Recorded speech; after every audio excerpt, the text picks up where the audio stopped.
The auctioneer's voice cut through Cedar Hollow's market square like a blade.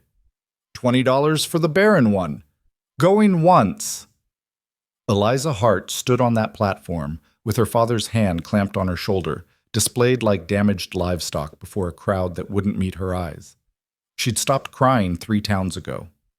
Then a quiet cowboy with dust on his boots and shadows in his face stepped forward, dropped coins without counting, and said just 4 words that would crack her world wide open.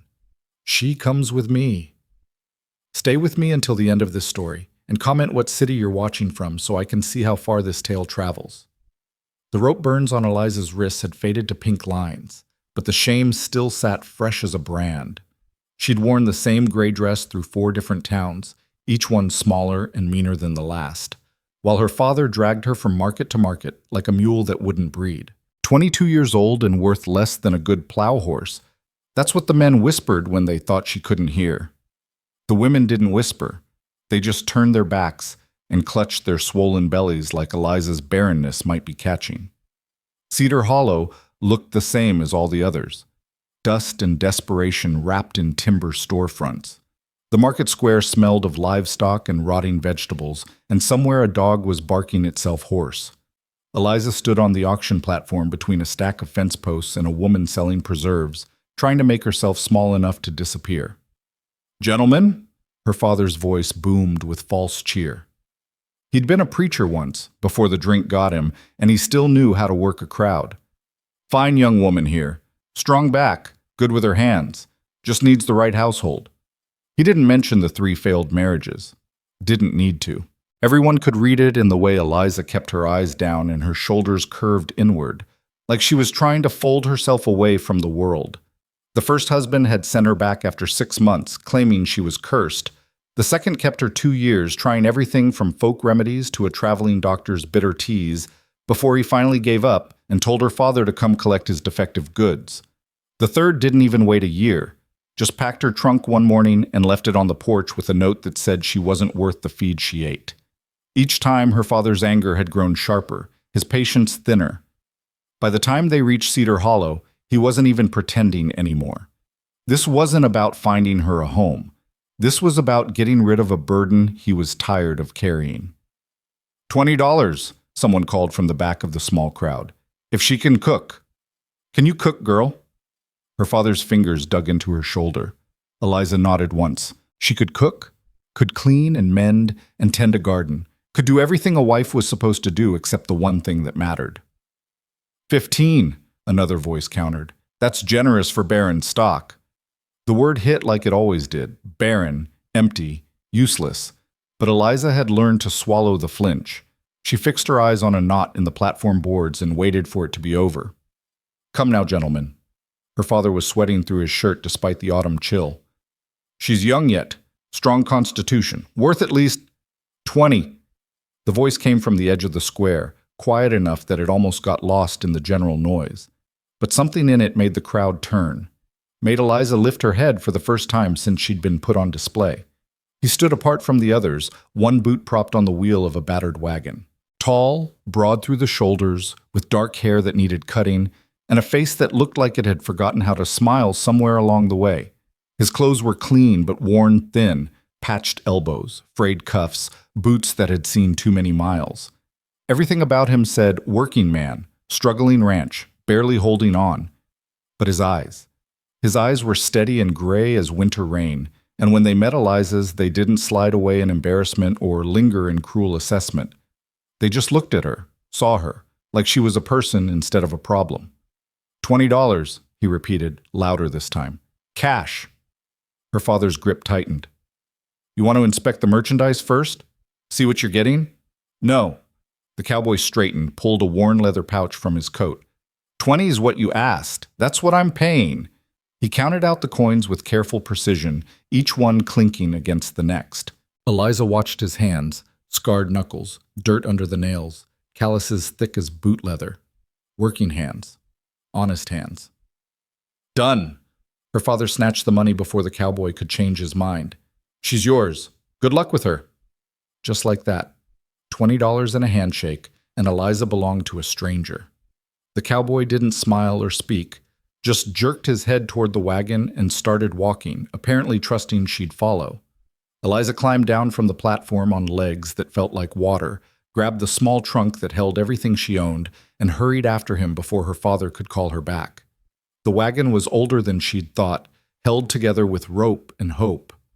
A thin mare stood in the traces, head hanging low. The cowboy took Eliza's trunk without asking and settled it in the back among coils of wire and a bag of seed corn. "Name's Rylan Mercer," he said, not looking at her. "Ranch is 2 hours north. We'll stop once if you need." "I'm Eliza." Her voice came out rusty. "Eliza Hart." He nodded once and climbed onto the wagon seat. After a moment, Eliza pulled herself up beside him. The seat was narrow, and she tried to keep space between them, but every rut in the road sent them swaying together. Rylan clicked his tongue, and the tired mare started forward. The market square fell away behind them. The staring faces, the whispered judgments, her father's satisfied expression as he pocketed his coins. Gone. All of it gone like morning mist. They rode in silence. The road stretched north through scrubland dotted with sage and bitter grass. Mountains rose blue and distant on the horizon. The sky was that particular shade of autumn blue that made everything feel both hopeful and desperate at the same time. "I should tell you something," Eliza said finally, when the silence had stretched so long she couldn't stand it anymore. "About why my father was selling me." "Don't need to know." "I can't have children." She said it fast, like ripping off a bandage. "3 different husbands tried. Doctors tried. Nothing works. I'm barren." "I heard." Rylan's voice was flat. "Don't care." Eliza blinked. "You don't care?" "Got 5 kids already. Don't need more." He shifted the reins. "Need someone who can cook and clean and won't run off when things get hard. You can do that?" "Yes, but then we'll get along fine." It was the strangest marriage proposal Eliza had ever received, if you could even call it that. No promises, no expectations, just practical need meeting practical need. "Why did you buy me?" The question slipped out before she could stop it. Rylan was quiet for so long she thought he wouldn't answer. Then, "Saw what your father was doing, saw your face, figured you deserved better than being sold off like a broke-down mule." He glanced at her briefly. "And I needed help. Seemed like we could help each other." Something in Eliza's chest cracked open, just a little. "I'll work hard, I promise. I'll earn my keep." "No, you will." He turned his attention back to the road. "Just one rule at my place. No one judges anyone for things they can't change. You don't give me grief about being a widower with too many kids and not enough money, and I won't give you grief about the rest. That's it? That's it." They rode on. The sun climbed higher, turning the scrubland gold. Eliza studied Rylan from the corner of her eye. The set of his jaw, the way his shoulders stayed tense even when the road was smooth, the fine lines around his eyes that spoke of squinting into too many harsh sunrises. He looked like a man carrying more weight than anyone should have to bear alone. "How old are your children?" she asked. "Noah's 12, Caleb's 10, Jonah's 8, Elsie's 6. Toby just turned 4. He rattled off the names like a grocery list, but something in his voice softened on the youngest one's name. "Wife died 2 years ago. Fever took her quick." "I'm sorry." "Me too." He cleared his throat. "They're good kids. Little wild right now. House is a mess. I do my best, but ranching doesn't leave much time for keeping things proper. I can handle mess. Hope so, because it's real bad." He wasn't exaggerating. When they finally turned off the main road onto a rutted track that wound through a shallow valley, Eliza saw what waiting for her. The ranch house was small and tired-looking, its paint long since scoured away by wind and weather. The barn leaned slightly to one side. Fences needed mending. The whole place had the look of something barely holding on.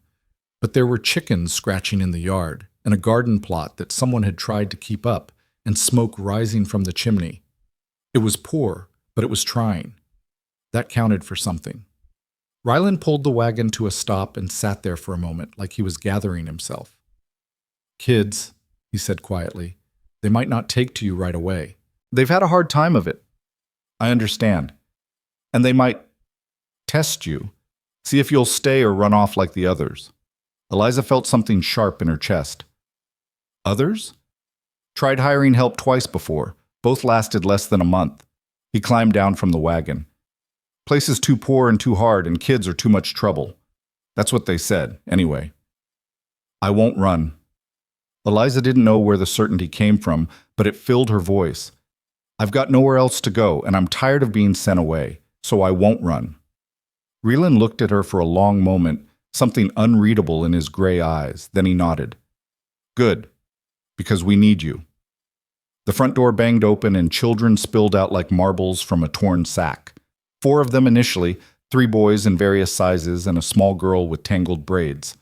They stopped short when they saw Eliza, forming a suspicious semicircle in the dusty yard. Kids, this is Miss Eliza Hart. Ryland's voice carried the weight of authority.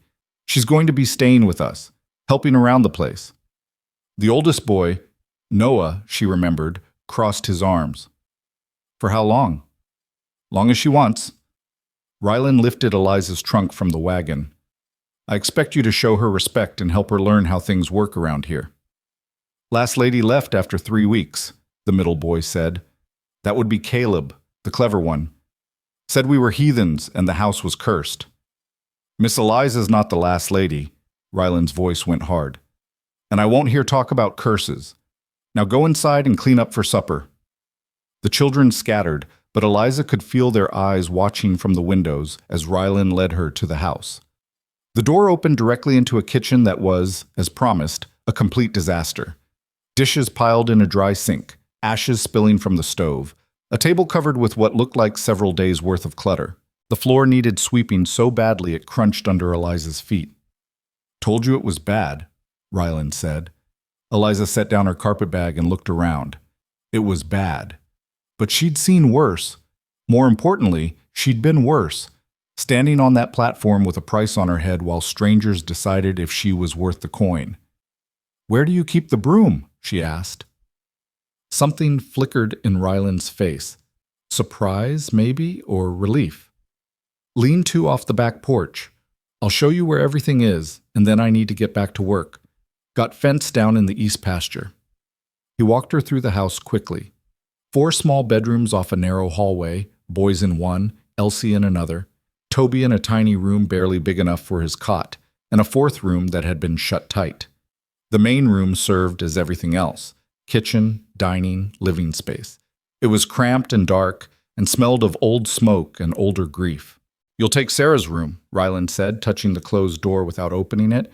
I'll sleep in the barn. Cleaner out there anyway. You don't have to eat. I do. His voice went flat. Place is small and you need privacy. Barn's fine. He left before she could argue, boots heavy on the porch steps. Eliza stood in the middle of the chaos and tried to figure out where to start. The answer came in the form of the youngest child, Toby, peeking around the doorframe with dirt on his face and curiosity in his eyes. Are you really staying? He asked. That's the plan? Forever? Eliza knelt down to his level. I don't know about forever, but I'm staying today and tomorrow, and as long as your father needs help. Does that work? Toby considered this seriously. Can you make biscuits?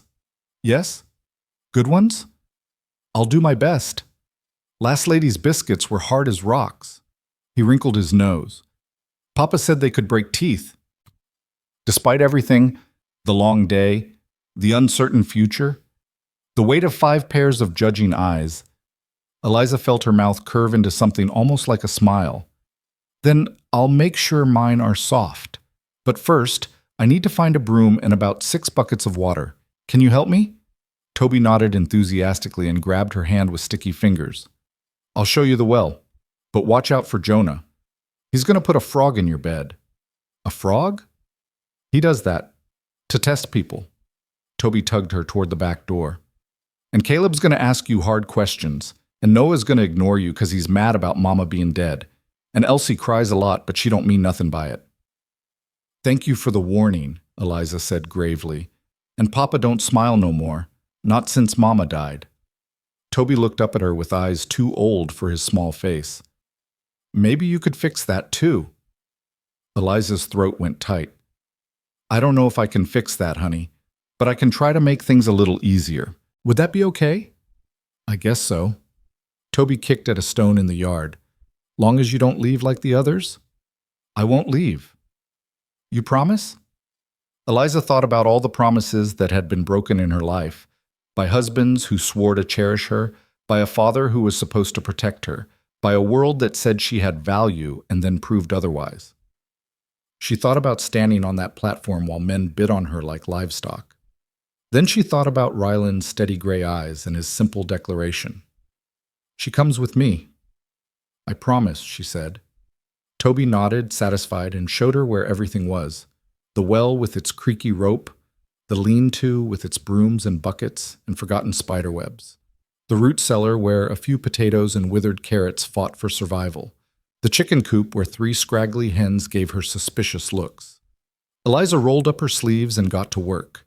She swept first, pushing mountains of dirt and debris out the back door. Then she hauled water, bucket after bucket from the well, her shoulders burning with the effort. She heated water on the stove and washed dishes until her hands were red and raw. She scrubbed the table and the counters and the floor, getting down on her knees to attack the worst of it. The children watched from various corners, silent and assessing. Noah pretended to read a book, but his eyes tracked her every movement. Caleb sat at the table and asked questions. Where was she from? How old was she? Why was her father selling her? What did she know about ranching? Eliza answered honestly, even when the truth made her face burn with shame. Elsie stayed curled in a chair, thumb in her mouth, staring with huge dark eyes. And Toby followed Eliza from room to room, chattering constantly about the ranch and the animals, and which brother was the fastest runner, and how Mama used to sing when she cooked. By the time the sun started sinking, Eliza had made a dent in the chaos. The kitchen was cleaner, at least, and she'd found enough flour and lard to make a simple stew with the sad carrots and a bit of salt pork. The biscuits were in the oven, filling the house with a smell that made the children drift closer like moths to a flame. "Supper's almost ready," she called. "Someone want to go tell your father?" "I'll go." Toby shot out the door before anyone could stop him. Eliza set the table as best she could with mismatched plates and bent forks, found a clean rag that could pass for a tablecloth, lit a candle stub because the lamp was nearly out of oil. It wasn't much, but it was better than the chaos she'd walked into. Ryland came in with Toby on his shoulders, both of them dusty from the day's work. He stopped in the doorway and just looked at the kitchen, the clean floor, the scrubbed table, the steam rising from the stew pot. "Smells good," he said quietly. "It's just stew," Eliza replied, suddenly nervous. "Nothing fancy. More than we've had most nights." He swung Toby down and sent him to wash up. "Kids, clean hands, now." They scrambled to obey with a promptness that suggested Ryland's quiet authority carried real weight. Eliza ladled out stew while they settled around the table, everyone finding their usual spots. She started to take her bowl to the counter, old habit from houses where she'd been expected to eat alone, but Ryland pointed to the empty chair. "Sit with us." "I don't want to intrude." "You're not." He waited until she sat down, then bowed his head. "Lord, thank you for this food and for Miss Eliza's help today. Amen." "Amen," the children echoed. They ate in near silence, which Eliza was learning meant the food was good. The stew was simple but hot and filling. The biscuits came out golden and soft, and she watched Toby tear into his with obvious delight. "These are good," Noah said grudgingly, reaching for a second biscuit. "Thank you." "Better than Mrs. Fletcher's," Caleb added. "Way better." "Caleb," Ryland's voice carried a warning. "What?" "It's true. Mrs. Fletcher couldn't cook worth nothing." "Anything," Ryland corrected. "And we don't talk ill of people who tried to help, even if it didn't work out." Eliza focused on her stew, not wanting to get in the middle of whatever this was. But she felt the weight of comparison settling on her shoulders. She wasn't the first woman to try fitting into this broken family. Probably wouldn't be the last, if she failed. After supper, the children helped clean up with varying degrees of enthusiasm. Eliza washed while Noah dried, Caleb put things away, and Jonah swept the floor with more energy than accuracy. Elsie sat at the table and folded napkins into increasingly complex shapes, while Toby helped by getting underfoot and asking questions about everything. "Time for bed," Rylan announced when the kitchen was mostly clean. "School tomorrow." The boys groaned but obeyed, trudging off to their room. Elsie slipped off her chair and walked straight to Eliza, stopping so close their knees touched. "Are you going to be here in the morning?" she asked, her voice barely a whisper. "Yes, sweetheart, I'll be here." "Promise?" "I promise." Elsie studied her face for a long moment, then nodded and went to find her nightgown. Toby was already half asleep on his feet, and Rylan scooped him up with the easy strength of a man used to carrying heavy things. "I'll get them settled," he said. "There's blankets in the trunk at the foot of the bed, water in the pitcher. Outhouse is—" "Toby showed me." Eliza managed a tired smile. "We'll be fine." Raylan hesitated, like there was more he wanted to say. But then Toby mumbled something sleepy against his shoulder, and the moment passed. "Good night, then." "Good night." Eliza waited until she heard the bedroom doors close before she let herself sag against the counter. Her back ached. Her hands were raw. Her feet felt like they'd walked 100 miles instead of just back and forth across a kitchen. But the house was cleaner. The children were fed. And for the first time in longer than she could remember, Eliza had made it through a whole day without someone telling her she was worthless. She lit a candle and made her way to Sarah's room, her room now. The door opened with a soft creak. Inside, everything was exactly as it had been left 2 years ago. Dresses still hanging on pegs, brush and mirror on the dresser, a faded quilt on the narrow bed, pictures drawn by small hands tacked to the walls. Eliza stood in the middle of the dead woman's space and felt like an intruder. Sarah Mercer had been someone, had a name, a place, people who loved her. And now Eliza was supposed to just step into her shoes like they'd been waiting empty all this time. She changed into her nightgown and climbed into the bed, pulling the quilt up to her chin. It smelled of dust and thyme and faint lavender. Through the thin walls, she could hear the muffled sounds of children settling, springs creaking, a whispered argument, Rylan's low voice telling someone to go to sleep. Tomorrow she'd have to figure out breakfast, figure out the routine, figure out how to make herself useful enough that they'd want to keep her. Tonight, she just needed to not think about being sold for $20 in a dusty market square. Eliza closed her eyes and waited for sleep to take her. It came eventually, restless and thin, full of dreams where she was still standing on that platform while Rylan counted out coins that turned to ash in his hands. She woke to darkness and the sound of crying. At first, Eliza thought it was part of the dream, but then she heard it again. A child's voice, thick with tears and fear. She sat up, disoriented, trying to remember where she was. Then the memory came rushing back. The ranch, the children, the room that wasn't really hers. The crying was coming from Elsie's room. Eliza climbed out of bed and padded down the dark hallway in her bare feet. Light showed under Rylan's door. No, under the boy's door. She could hear him in there, his voice low and soothing. But Elsie's room was dark, and the crying continued. She knocked softly. "Elsie? Honey, are you okay?" The crying stopped abruptly, then small and frightened. "My tummy hurts." Eliza pushed the door open. Moonlight through the window showed Elsie curled in a ball, her face wet with tears. Eliza crossed to the bed and touched the child's forehead. Hot. Too hot. "When did this start?" "At supper. But I didn't want to say nothing because you made good biscuits, and I didn't want Papa to think I was complaining." Elsie started crying again. "It hurts real bad." "Okay, sweetheart, let me get your father." "No." Elsie grabbed Eliza's hand with surprising strength. "He's tired. He's always tired. Don't wake him up, please." Eliza's heart cracked right down the middle. This little girl, sick and scared and in pain, was more worried about her exhausted father than her own suffering.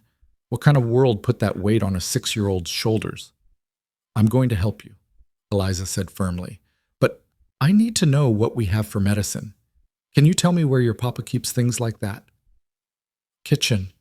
High shelf by the stove." Elsie's voice was getting weaker. "There's a blue bottle. Mama used to give it to us when we were sick." Eliza found the bottle, some kind of fever remedy, half empty.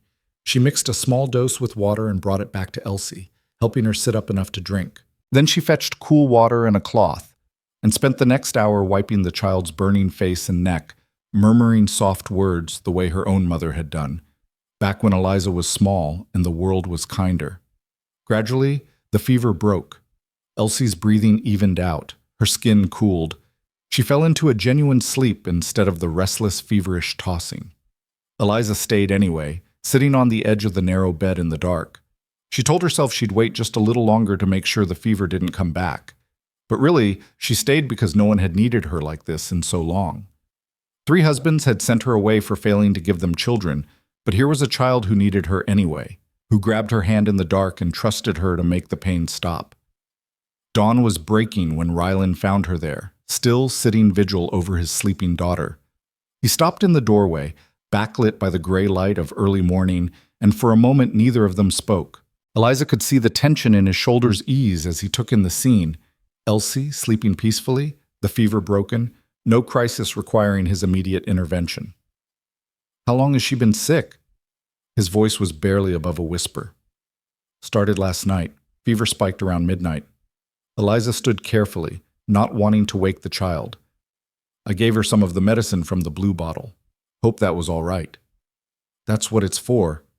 Rylan moved closer, touched his daughter's forehead with the back of his hand. His jaw tightened. "Should have noticed she wasn't eating much at supper. She was trying to hide it. Didn't want to worry you." Something painful flickered across his face. He pulled the quilt higher over Elsie's shoulders with a tenderness that made Eliza's throat ache. "She does that. They all do. Think they need to protect me instead of the other way around. They're good children.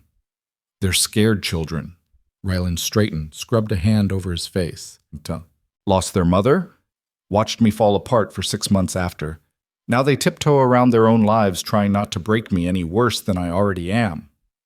The honesty of it caught Eliza off guard. She'd expected him to maintain the quiet stoicism he'd shown so far, not this raw admission of failure and grief. "You're still here," she said simply. "Still keeping them fed and housed and trying. That's more than a lot of men would do. Being present isn't the same as being enough." He headed for the door, then paused. "Thank you for sitting up with her. You didn't have to." "Yes, I did." He looked at her then, really looked, and Eliza saw the question forming behind his eyes. But whatever he was going to ask got swallowed by the sound of the boys waking up, thumps and muffled arguments and someone yelling about a missing boot. "Better get breakfast started," Rylan said. "They eat like locusts." The day unfolded in a rhythm Eliza was starting to recognize. Breakfast was oatmeal and the leftover biscuits, consumed with more enthusiasm than she'd expected. The boys scattered to do morning chores before school, feeding chickens, gathering eggs, mucking out the barn, while Elsie stayed in bed, still pale, but no longer feverish. Toby attached himself to Eliza's skirts and chattered about everything and nothing while she cleaned up the breakfast dishes. "Papa says you stayed up all night with Elsie," he announced, watching her scrub the oatmeal pot. "That means you're good people." "Does it?" "Yep. Bad people don't stay up when other people are sick. They just leave." He swung his legs from where he sat on the counter. "Like Mrs. Henley. She left when Jonah broke his arm, and Papa said she was a coward, but then he felt bad for saying it out loud." Eliza filed that information away with everything else she was learning about this household. "Well, I'm not leaving, so you don't need to worry about that. I told Elsie you wouldn't. She said I couldn't know for sure, but I told her I could tell by your face." "My face?" "You got sad eyes, like Papa. People with sad eyes don't run away from other sad people. They stay because they understand." Toby tilted his head, studying her with unnerving directness. "Why are your eyes sad?" The question pierced through all of Eliza's careful defenses. She set down the pot and met the child's gaze, seeing genuine curiosity there, not cruelty. "Because I've had some hard times," she said carefully. "Just like your family has. And when you go through hard times, it changes how you see the world. Does it get better?" "I don't know yet. I hope so." "Me too." Toby hopped down from the counter. "I'm going to go tell Elsie you're staying forever. That'll make her feel better." He disappeared before Eliza could correct the forever part, leaving her alone in the quiet kitchen with her raw hands and her sad eyes and the strange, fragile feeling that maybe she'd found something here worth holding on to. The boys left for school, a 3-mile walk to the one-room schoolhouse in Cedar Hollow, and the house fell into a different kind of quiet. Eliza checked on Elsie, who was sleeping peacefully, then turned her attention to the mountain of mending piled in a basket by the stove. Shirts with missing buttons, trousers with torn knees, socks worn through at the heel. Every piece of clothing told a story of children growing too fast and a household stretched too thin. She sat up by the window where the light was best and got to work. Her stitches weren't pretty, but they were strong and straight. The kind of practical repair that might not win any prizes, but would hold through another season of hard use. Toby played at her feet with a collection of carved wooden animals, creating elaborate stories about their adventures. Eliza half listened while she sewed, amused by his imagination and the way he gave each animal a distinct personality. The horse was brave but worried too much. The dog was loyal but always hungry. The rabbit was clever and liked to cause trouble. "Mama made these," Toby said suddenly, holding up the carved rabbit. She was real good at making things. Eliza's hand stilled. She sounds like she was special. She was the best mama in the whole world. She knew all the songs, and she never got mad when we tracked mud in the house, and she could make medicine from plants, and she smelled like sunshine. His small face scrunched up with the effort of remembering. "I forget sometimes what she looked like. Papa says that's okay, but it makes me sad."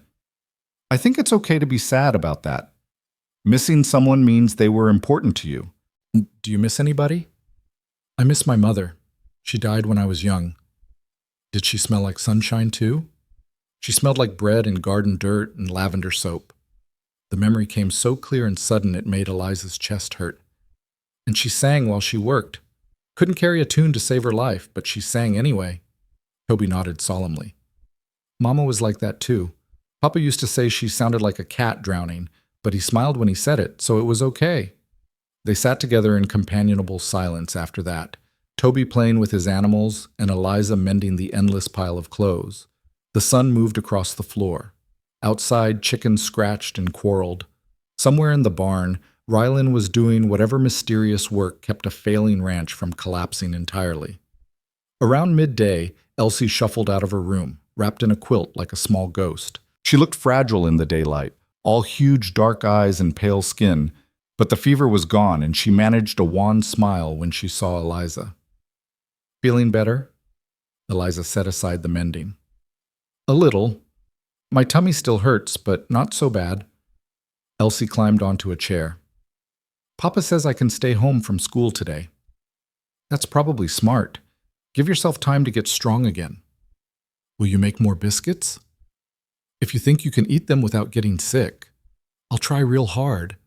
Elsie pulled the quilt tighter. "Thank you for staying with me last night. I was real scared." "You don't have to thank me, honey. That's what people do when someone's sick. They take care of each other." The other ladies didn't. Elsie's voice went quiet. "When Jonah had the croup, Mrs. Fletcher said she didn't sign up to be a nurse and she left the next morning. And Mrs. Henley left when he broke his arm. Papa says it's not their fault because we're too much trouble, but I think they were just mean." Eliza felt anger spark hot in her chest. Not at the child, but at the women who'd walked away when these children needed them most. She knelt down beside Elsie's chair, bringing them eye to eye. "You listen to me. You are not too much trouble. None of you are. Those ladies left because they weren't strong enough to stay, and that's on them, not on you. You understand?" Elsie's eyes welled up. "But what if you're not strong enough either? What if you leave too?" "I won't." "How do you know?" It was the same question Toby had asked, but weighted with more years and more disappointments. Eliza chose her words carefully. "Because I know what it feels like to be left. To be told you're not good enough, not worth keeping, and I would never do that to someone else, especially not to children who've already lost so much." She squeezed Elsie's small hand. "I'm not saying everything will be perfect, but I'm saying I'll be here tomorrow, and the day after that, and the day after that, for as long as your father needs me. What if he decides he doesn't need you anymore? Then I'll figure something out. But I won't just vanish in the night. I promise you that." Elsie studied her face for a long moment, then nodded slowly. "Okay, I believe you." "Good. Now how about some broth? Nothing too heavy yet." The afternoon passed in quiet domesticity. Eliza made broth from the chicken bones she'd been saving, and Elsie managed to keep down a cup of it. Toby helped, or hindered, as Eliza tackled the disaster that was the main room, moving furniture to sweep underneath, washing windows that hadn't seen a cloth in months, beating dust from the threadbare curtains. She found a box of Sarah's things tucked behind the woodpile. Photographs, letters, a wedding ring wrapped in cloth. Eliza hesitated, then carried the box to the bedroom and put it on the high shelf of the wardrobe where Rylan could find it if he wanted to. These were his memories, his grief, not hers to sort through. The boys came home from school in a tornado of noise and energy, dumping books and slates and complaining about arithmetic lessons. Noah immediately disappeared to do his chores. Caleb cornered Eliza with questions about whether she knew how to read and could she help him with his essay. Jonah went straight to check on Elsie, then reported back that she looked less like a ghost. "That's good," Eliza said, stirring the stew she'd started for supper. "She should be back to normal in a day or two." "You really stayed up all night with her?" Jonah asked. "Most of it." "Why?" It was such a simple question, but loaded with all the weight of children who'd learned not to trust easily. Eliza turned to face the three boys gathered in the kitchen doorway. "Because she was scared and sick, and no one should have to face that alone." "Even though she's not your kid?" Caleb pressed. "She doesn't have to be my kid for me to care what happens to her." The boys exchanged glances, some wordless communication passing between them. Then Noah, who'd been silent up until now, said quietly, "That's good. Because Elsie's the baby, and she needs people to be nice to her." It was, Eliza realized, both a statement and a warning. These boys would tolerate a lot, but if she hurt their sister, all bets were off. She respected that. "I'll be nice to all of you," she said, "even when you test me." "We're going to test you," Jonah confirmed cheerfully. "It's what we do." "I figured. Just try not to burn the house down while you're at it." Caleb grinned. "No promises." Supper was louder than the night before, with the boys more relaxed and willing to talk. They told stories about school, who got in trouble, who couldn't spell, which girl tried to kiss which boy at recess. Elsie ate a biscuit with honey and kept it down. Toby fell asleep in his stew and had to be carried to bed. After the children were settled, Eliza finished cleaning the kitchen and started preparing dough for tomorrow's bread. Her hands moved through the familiar motions: measure, mix, knead, while her mind wandered to everything that had happened in the past 2 days. 24 hours ago, she'd been sitting on a platform while men decided her worth. Now she was making bread in a house full of motherless children who didn't quite trust her yet, but were starting to hope. The back door opened and Rylan came in, bringing cold air and the smell of horses. He stopped when he saw her at the counter, hands deep in dough. "Didn't know you were still up. Wanted to get this bread started. It needs to rise overnight." He hung his hat on the peg by the door, watching her work. "You don't have to do everything in one day. Place has been a mess for 2 years. Another week won't hurt." "I don't mind. Keeps my hands busy." Eliza shaped the dough into a ball and put it in the bowl to rise. "Besides, I want to earn my keep." "You already have, twice over." She turned to face him, wiping flour from her hands. "I sat with a sick child. That's not extraordinary." "It is here." Rylan moved to the stove, poured himself the last of the coffee. The other women, they helped with the house, cooked meals, but they kept distance, like they were hired help instead of part of the household. Sarah never did that. When one of the kids was sick or scared or in trouble, she was right there. Didn't matter what else needed doing. She sounds like she was a good mother. Best I've ever seen. He stared into his coffee cup. Which is why it's been so hard trying to do both jobs. I can run the ranch or I can raise the children, but I can't seem to manage both at once. You're managing better than you think. Am I? Noah barely talks. Caleb asks too many questions because he's trying to understand things no 10-year-old should have to worry about. Jonah acts up to get attention. Elsie cries herself to sleep more nights than not. And Toby barely remembers his mother at all.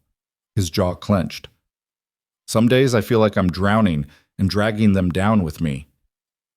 Eliza recognized that kind of pain, the bone-deep weariness that came from carrying too much for too long with no relief in sight. She'd felt it standing on that platform, watching her father count coins and knowing she'd been reduced to a transaction. "They're still here," she said quietly, still fed and clothed and cared for. Maybe you can't give them everything, but you haven't given up. That counts for something. Does it? Yes, because the easy thing would have been to split them up, send them to relatives or orphanages. But you kept them together, kept them home. That takes strength. Reelan looked at her over the rim of his cup, and something in his expression shifted. How'd you get so wise about grief? Same way you did. By living through it. They stood in the quiet kitchen, two damaged people finding unexpected common ground in their brokenness. Outside, an owl called. The fire in the stove settled with a soft crack. I found Sarah's box today, Eliza said. The one behind the woodpile. I put it in the bedroom wardrobe. Thought you might want it someplace better. Been meaning to do something with that. He set down his empty cup. Just couldn't figure out what. You don't have to figure it out tonight, or tomorrow. It'll be there when you're ready. What if I'm never ready? Then it stays in the wardrobe. There's no rules about this kind of thing. Rylan studied her for a long moment. You're not what I expected. What did you expect? Someone desperate enough to take any situation, grateful enough not to ask questions, temporary enough not to get attached. He shook his head slowly.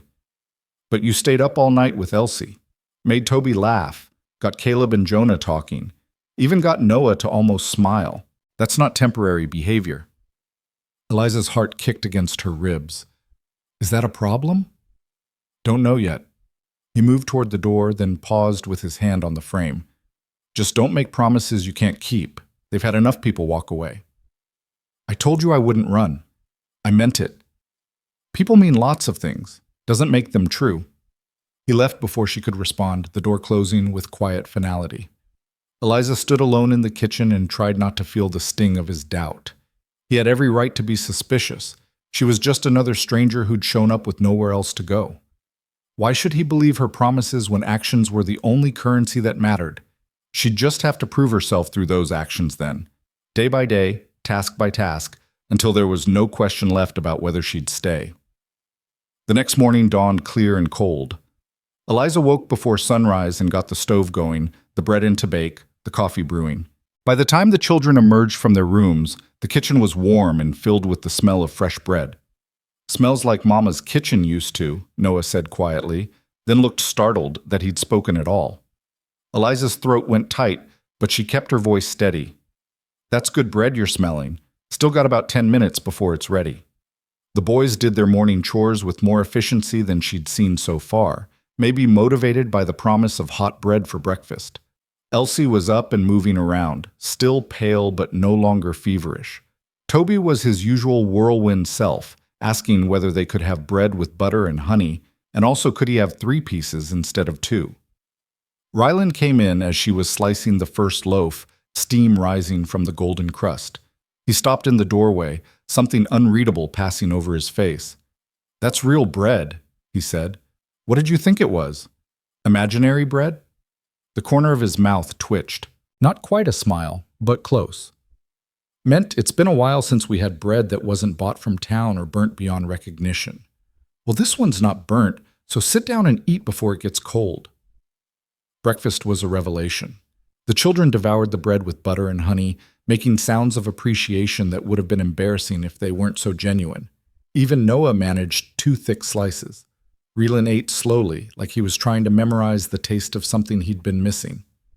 This is the best thing I ever ate, Toby declared through a mouthful of bread and honey. Don't talk with your mouth full, Reelan corrected automatically, but his tone was gentle. But Papa, it's so good I can't help it. Try anyway. Eliza watched the interaction with something warm expanding in her chest. This was what a family was supposed to look like, gathered around a table, sharing food and small moments, teasing each other with affection underneath.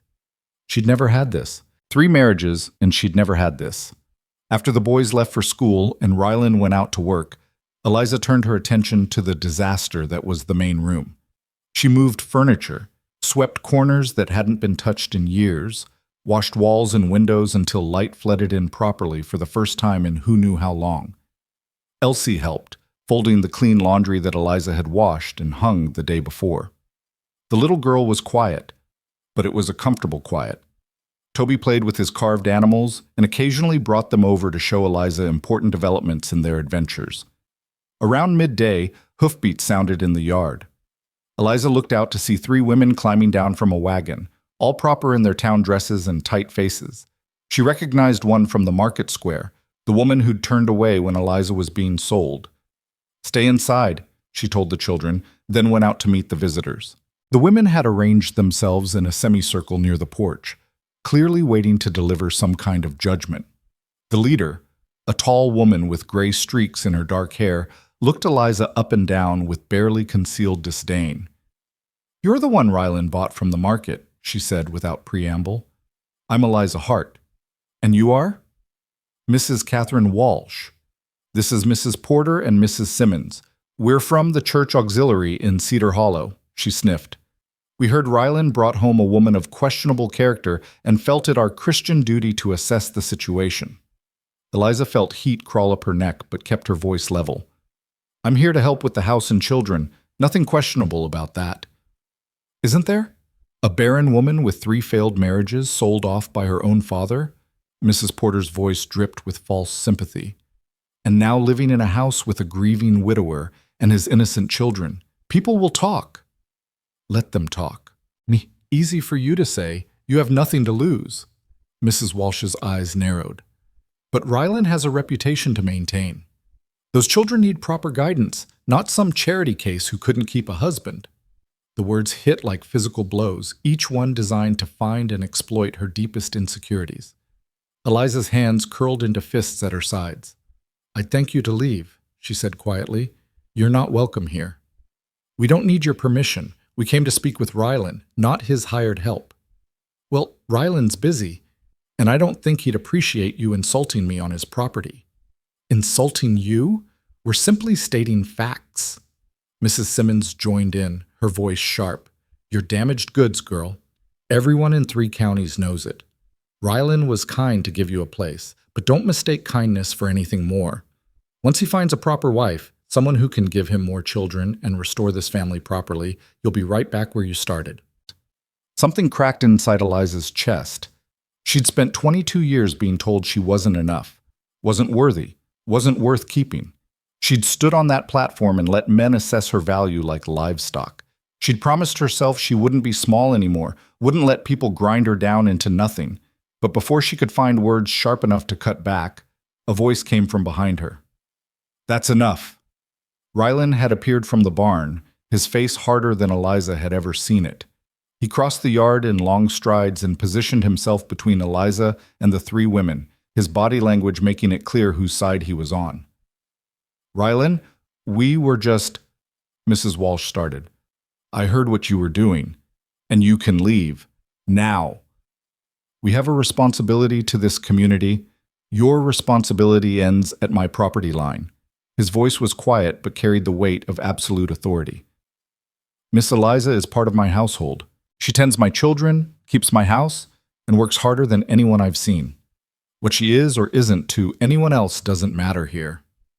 But people will assume—" "I don't care what people assume. She's staying, and if you or anyone else has a problem with that, you can take it up with me directly instead of ambushing her when I'm not around."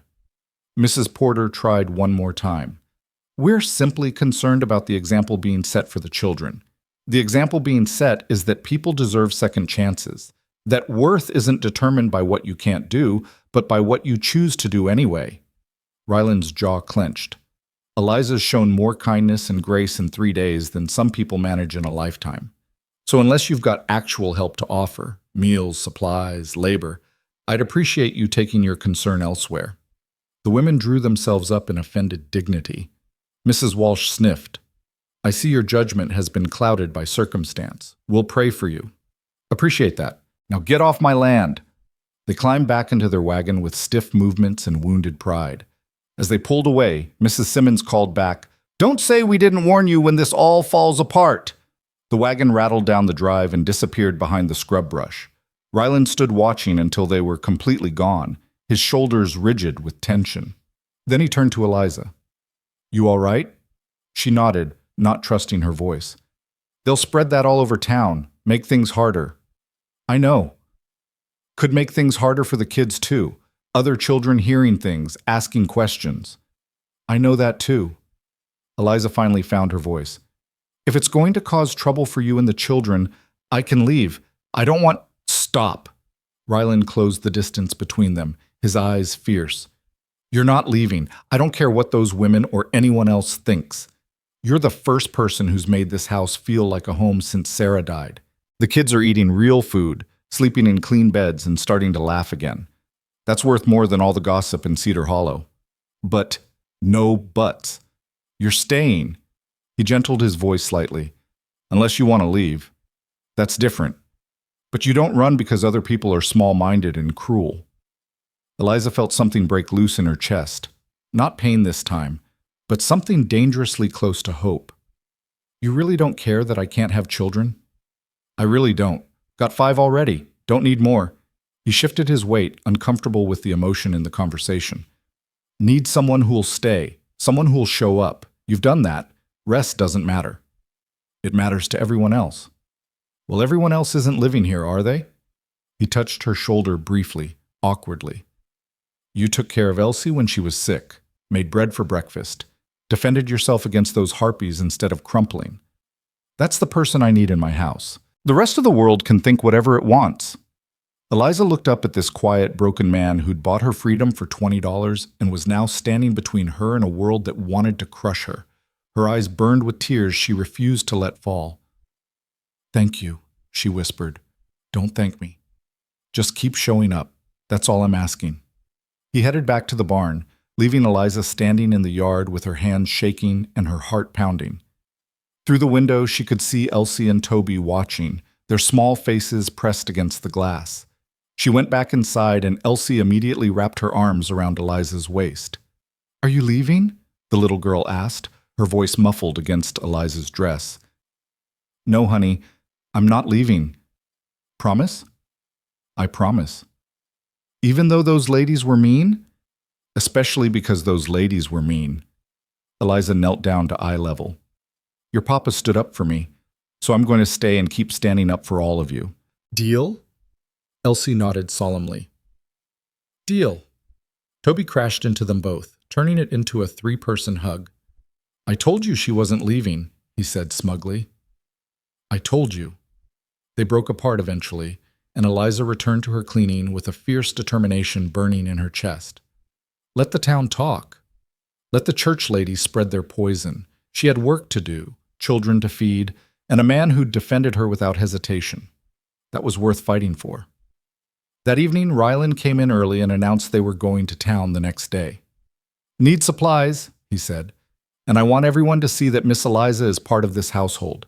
Make it official. Is that wise? Eliza asked. After today? It's necessary. Can't have people thinking you're something shameful we're hiding. You're here to stay, so we face it head on. Papa's right, Noah said unexpectedly. People already talk. Might as well give them something real to talk about instead of letting them make stuff up. The next morning, they loaded into the wagon, all 7 of them squeezed together on the benches. Ryland drove with Eliza beside him, and the children piled in the back, excited despite the circumstances. It was rare for the whole family to go to town at once. Cedar Hollow looked exactly as Eliza remembered it. Dusty streets, weathered buildings, people moving about their business. But this time, she wasn't standing on a platform being sold. She was sitting beside Ryland Mercer, with his children around her, as part of something that felt dangerously close to a family. People stared as they drove down the main street. Whispers followed them like smoke. Ryland pulled up in front of the general store and climbed down, then turned to help Eliza. His hand on her waist was brief but deliberate, a statement for anyone watching. Inside the store, Mr. Peterson behind the counter looked startled to see them all together. His gaze flickered from Ryland to Eliza and back again. Afternoon, Ryland. Children. He didn't acknowledge Eliza at all. Afternoon, need to settle my account and pick up supplies. Miss Eliza is going to be managing the household purchases from now on, so you can add her to the account. Mr. Peterson's eyebrows climbed. That's so. That's so. She's living at the ranch, helping with the children and house. Same as any housekeeper, except she's family. Want that clear. The word family hung in the air. Not hired help. not temporary assistance. Family. I see. Mr. Peterson pulled out his ledger. Well then, what can I get for you folks? They went through the list: flour, sugar, coffee, salt, a bolt of fabric for new shirts. The children picked out penny candy while Eliza examined the limited selection of threads and needles. Through it all, she felt the weight of watching eyes. Other customers pretending not to stare while they absorbed every detail to share later. When they emerged back into the sunlight, Mrs. Walsh was waiting by their wagon with two other women Eliza didn't recognize. "Rylan," Mrs. Walsh called. "A word? Make it quick. Got a long drive home." "We feel you're making a mistake. This woman," she gestured at Eliza like she was something distasteful, "isn't appropriate for your household. The children need a proper mother, and you need a proper wife. There are several respectable widows who would be happy to—" "I'm not looking for a wife." Reeland's voice was flat. "And the children don't need another mother. They had one. She died. What they need is stability and someone who shows up every day. Miss Eliza does that." "But she's barren. She can't give you more children, can't properly—" Enough." The word cracked like a whip. Every person on the street stopped to watch. "I'm going to say this once, so listen careful. Eliza Hart is part of my family now. She lives in my house, cares for my children, and has my complete respect and protection. Anyone who has a problem with that can take it up with me directly, but I promise you won't like how that conversation ends." He helped Eliza into the wagon, then lifted each child up with careful deliberateness. The whole time, his face remained calm, but his eyes were hard as flint. "One more thing," he called to the gathered crowd as he climbed up beside Eliza. "She's not my charity case. She's not my hired help. She's family, and in my family, we don't tolerate people being cruel just because they can be. So if you want to keep trading with me, buying my beef, or being neighborly, you'll treat her with the same respect you'd show any decent woman. We clear?" Silence. Then, from the back of the crowd, old Mr. Harrison, the blacksmith who'd been around longer than anyone, called out, "Clear as crystal, Rylan. You take care now." It broke the tension. People started moving again, pretending the confrontation hadn't happened. But as Rylan drove the wagon out of town, Eliza could feel the shift. He'd drawn a line in the dust and dared anyone to cross it. "You didn't have to do that," she said quietly. "Yes, I did." He kept his eyes on the road. "They needed to know you're not going anywhere. And I needed them to know I won't tolerate anyone making you feel less than." From the back, Caleb called out, "Papa made Mrs. Walsh turn purple. Did you see her face?" "Caleb," Rylan warned, but without much heat. "Well, he did. She looked like she swallowed a hornet." The children giggled, and even Noah smiled. Eliza sat beside Rylan as the wagon carried them home, her heart full of something she couldn't quite name. It felt like belonging, like mattering, like being worth defending. That night, after the children were asleep, she found Rylan sitting on the porch in the dark. "Can't sleep?" she asked. Thinking. She sat down beside him, keeping a respectful distance. "About?" "About how I just made things harder for you in town. How the talk's going to get worse before it gets better. How the children might catch grief at school." He rubbed his face. "But I'd do it again. Every word." "I know, and I'm grateful." "Don't be grateful. Be mad. I basically claimed you in front of the whole town without asking first if that's what you wanted." "It's what I wanted." The words came out more certain than she'd expected. "I want to be here. Want to be part of this family, even if it's just as the woman who cooks and cleans. It's more than I've had anywhere else." Reeland turned to look at her, his face half in shadow. "You deserve more than being someone's cook and maid." "Maybe. But I'll take what I can get. And this—" She gestured at the dark house, the sleeping children inside, the struggling ranch spread out around them. "This is pretty damn good." "Language," he said automatically, but she heard the smile in his voice. They sat together in comfortable silence, listening to the night sounds, crickets and coyotes, and the wind moving through the sage. Two broken people who'd found each other by accident and were building something fragile and fierce from the scraps of their shattered lives. "Tomorrow," Ryland said eventually, "we'll start on the garden properly.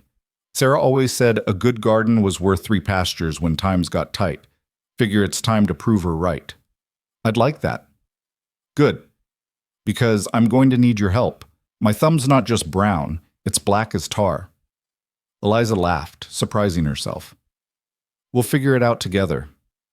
Yeah, Ryland said quietly. I think we will. He stood, stretched, headed for the barn where he'd been sleeping.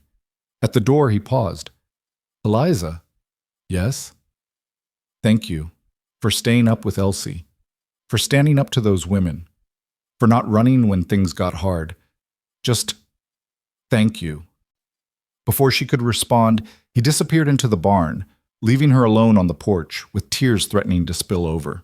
She wiped them away roughly and went inside to her borrowed room, her borrowed life, this borrowed family that was starting to feel like maybe it could be hers after all. In the weeks that followed, Eliza learned the particular rhythms of a ranch teetering on the edge of survival. She learned that Ryland rose before dawn every day, that he worked until his hands bled and never complained, that he carried the weight of 5 children and a dying dream on shoulders that were already too burdened. She learned which fence posts were rotting, which cattle were sick, which neighbors might help in a crisis, and which ones would watch them fail with satisfaction. She also learned that belonging was something you built one small act at a time, like stacking stones to make a wall. Every meal she cooked, every shirt she mended, every time she chose to stay when leaving would have been easier. Those were stones. And slowly, carefully, she was building something that might hold against the wind. The garden became their shared project. Ryland had been right about his black thumb. He could coax life from stubborn cattle and broken fences, but plants seemed to wither at his touch. Eliza, on the other hand, had her mother's gift for growing things. She turned the hard-packed earth near the house, working compost from the barn into soil that hadn't been properly tended in 2 years. Sarah had this whole system, Ryland told her one morning as they worked side by side. Knew which plants liked each other, which ones needed shade, which ones could handle the drought. I tried to keep it going after she died, but everything just died harder. Plants are honest like that, Eliza said, tamping soil around a tomato seedling. They either live or they don't. No pretending. Wish people were more like that. She glanced at him. Some people are. He was quiet for a moment, then gestured at the half-dozen seedlings she'd already planted. Where'd you learn all this? My mother. Before she died, she had a garden that could feed half the county. Said growing things was the closest we got to magic, putting a seed in the ground and getting food out of it. Eliza's hands stilled in the dirt. After she died, my father sold the house, and we moved around too much for me to keep a garden. But I never forgot what she taught me. Well, maybe you can teach me. Seems like knowledge worth having. They worked together through the morning, Eliza explaining the why behind each choice. Spacing for root systems, companion planting, how to read the soil. Ryland listened with the careful attention of a man who knew his survival might depend on this knowledge. By midday, they had 2 full rows planted and the promise of more to come. The children helped in their own ways. Noah took charge of hauling water, his serious face focused on not spilling a drop. Caleb asked endless questions about plant biology and wanted to know why beans climbed and tomatoes sprawled. Jonah dug holes with more enthusiasm than accuracy, then tried to convince them they should plant candy instead of vegetables. Elsie arranged small stones to mark each row, turning practical need into something almost beautiful. And Toby mostly got in the way, but his chatter kept everyone's spirits up. This is going to be the best garden ever, Toby announced, dragging a stick through the loose dirt. Better than Mama's even. The words dropped into silence. Eliza saw Ryland's face close off, saw the older children freeze. It was one of those moments that could tip either way, into grief or grace. Your Mama's garden was pretty special, Eliza said carefully. But I bet she'd be happy to know we're trying again. Gardens are like that. They're meant to be passed on, grown again, made new. You think she can see us? Toby asked. From heaven? I think if she can, she's probably glad you're all still together. Still trying. Ryland cleared his throat roughly. Come on, boys. Let's get that last load of compost before dinner. He walked away quickly, and Noah and Caleb followed. But Jonah lingered, studying Eliza with those 2 sharp eyes. You're pretty good at saying the right thing, he said. Not always. Sometimes I mess up bad. But you try. That's more than most people do. He picked up a seedling and examined it. You really think Mama would be okay with you being here? It was the question beneath all the others, the one these children had been carrying since she arrived. Eliza met his eyes directly. I think your mama would want you to be happy and healthy and safe. And if me being here helps with that, then yes, I think she'd be okay with it. But I'm not trying to replace her, Jonah. No one could do that. Good. Because she was the best. His voice cracked slightly. But I'm glad you're here anyway. Don't tell the others I said that. Your secret's safe. He nodded once, man-to-man serious despite being only 8, then ran off to join his brothers. Elsie slipped her hand into Eliza's. I think Mama would like you, she said softly. You're kind like she was, just different kind. Eliza's eyes burned. Thank you, sweetheart. That means a lot. They finished planting as the sun climbed toward noon, then went inside to wash up for the midday meal. Eliza had stew simmering and fresh bread cooling, the kind of simple, filling food that kept working bodies going. The children ate like they were starving, which they probably were given how much energy they burned every day. After lunch, while the younger ones went down for quiet time and the older boys returned to their chores, Eliza found herself alone in the kitchen with a mountain of dishes and a troubled mind. Everything had been going well. Too well, maybe. She kept waiting for the other boot to drop, for someone to decide she wasn't worth keeping after all. She was elbow-deep in dishwater when hoofbeats sounded in the yard. Through the window, she saw a stranger dismounting, a big man with a badge on his chest and a grim expression. Sheriff, she guessed. Her stomach clenched. Rylan emerged from the barn, and the two men talked in low voices. Eliza couldn't hear what they were saying, but she saw Rylan's face go hard, saw him shake his head, saw the sheriff gesture toward the house. Then both men started walking toward the porch. She dried her hands quickly and met them at the door. Miss Eliza Hart? The sheriff asked. Yes. I'm Sheriff Coleman from Cedar Hollow. Got some questions for you if you don't mind. Her heart hammered. What kind of questions? There's been complaints about you living here. Folks saying it's improper, that you're taking advantage of Mr. Mercer's good nature, that the children are at risk. At risk of what? Being fed and cared for? Don't get defensive, miss. I'm just doing my job. The sheriff pulled out a small notebook. How long you been here? 3 weeks. And what's the nature of your arrangement with Mr. Mercer? Rylan stepped forward, his voice tight with barely controlled anger. She's my housekeeper and helps with the children, same as I told half the town. Same as I'll tell the other half if they care to ask directly instead of sending the law out here. People are concerned about appearances. People need to mind their own business. Rylan's jaw clenched. Eliza's done nothing wrong. Neither have I. She lives in Sarah's old room. I sleep in the barn. The children are better cared for now than they've been in 2 years. So unless someone's got actual evidence of wrongdoing instead of gossip and mean spirits, I'd appreciate you leaving us alone. Sheriff Coleman sighed. Look, Rylan, I believe you, but there's talk about bringing this before the church council, maybe even getting territorial authorities involved. Questions about whether the children are in a proper environment. The words hit like a punch to the gut. Eliza felt the floor tilt under her feet. They could take the children, could split up this family because she dared to accept help from a decent man. They can't do that, she whispered. Those children have lost enough. They can try, the sheriff said, not unkindly, especially if enough people complain. Best way to handle this is to make everything proper and legal. It is proper, Rylan insisted, not in the eyes of some folks. They want to see either marriage or Miss Eliza gone. The silence that followed was suffocating. Eliza looked at Rylan and saw the same trapped desperation she felt. They'd built something good here, something that was helping everyone, and now people who'd never lifted a finger to help were threatening to destroy it out of spite and small-mindedness. Give me a week, Rylan said finally. Let me figure this out. You've got 3 days. That's when the church council meets. Sheriff Coleman put away his notebook. I'm sorry, Rylan, truly, but my hands are tied. He left, and Eliza sank into the nearest chair, her legs refusing to hold her up anymore. Rylan paced the kitchen like a caged animal. This is because I defended you in town, he said. Because I claimed you as family. I made this worse. You were being decent. That's not something to regret. Decent doesn't matter if they take my children. The rawness in his voice cracked something open in Eliza's chest. She stood, crossed to him, forced him to stop pacing and look at her. Then I'll leave, today, right now. I'll pack my things and go, and you can tell everyone I chose to leave, that you tried to make me stay but I wouldn't. They can't punish you for something I chose. Where would you go? I don't know, somewhere. Anywhere. It doesn't matter. It matters to me. His hands clenched into fists. And it'll matter to the kids.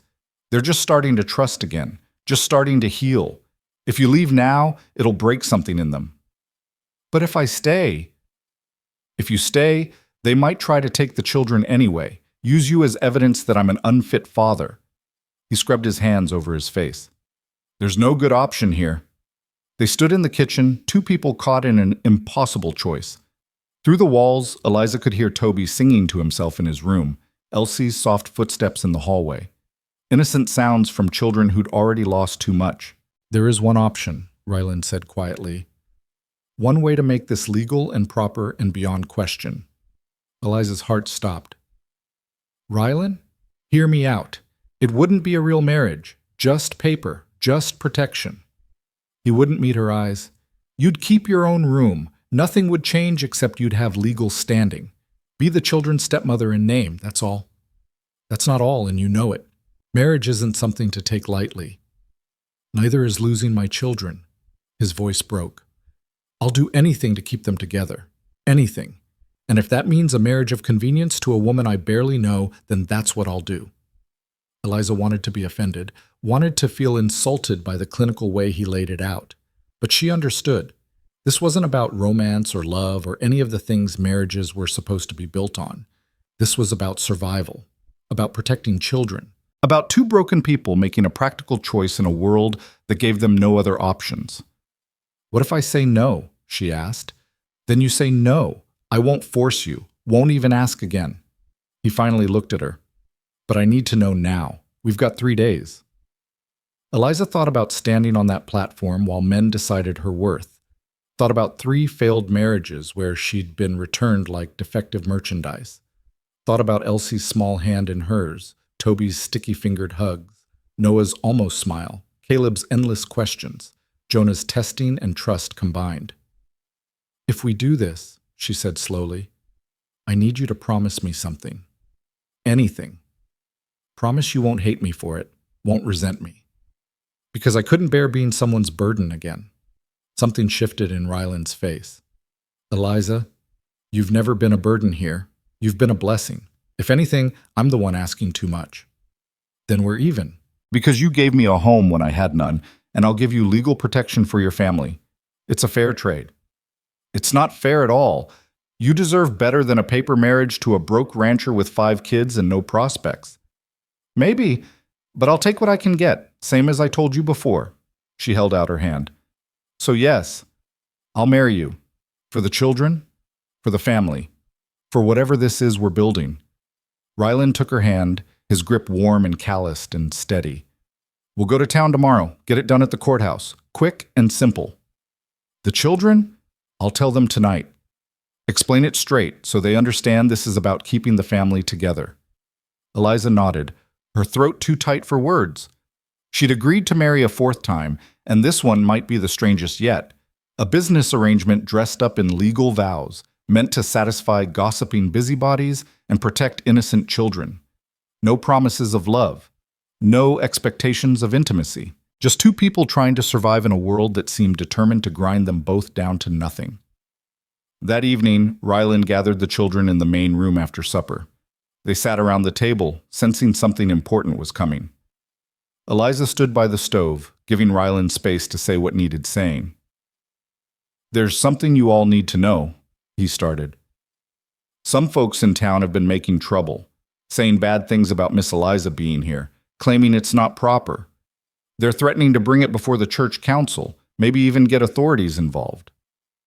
What does that mean? Caleb asked. Means they might try to say I'm not fit to raise you, might try to split you up, send you to live with different families. The words landed like bombs. Elsie started crying immediately. Toby's face crumpled. Even Noah looked shaken. "But that's not fair," Jonah shouted. "We're a family." "I know, and I'm going to do everything I can to make sure we stay together." Rylan glanced at Eliza. "Which is why Miss Eliza and I are getting married tomorrow." Stunned silence.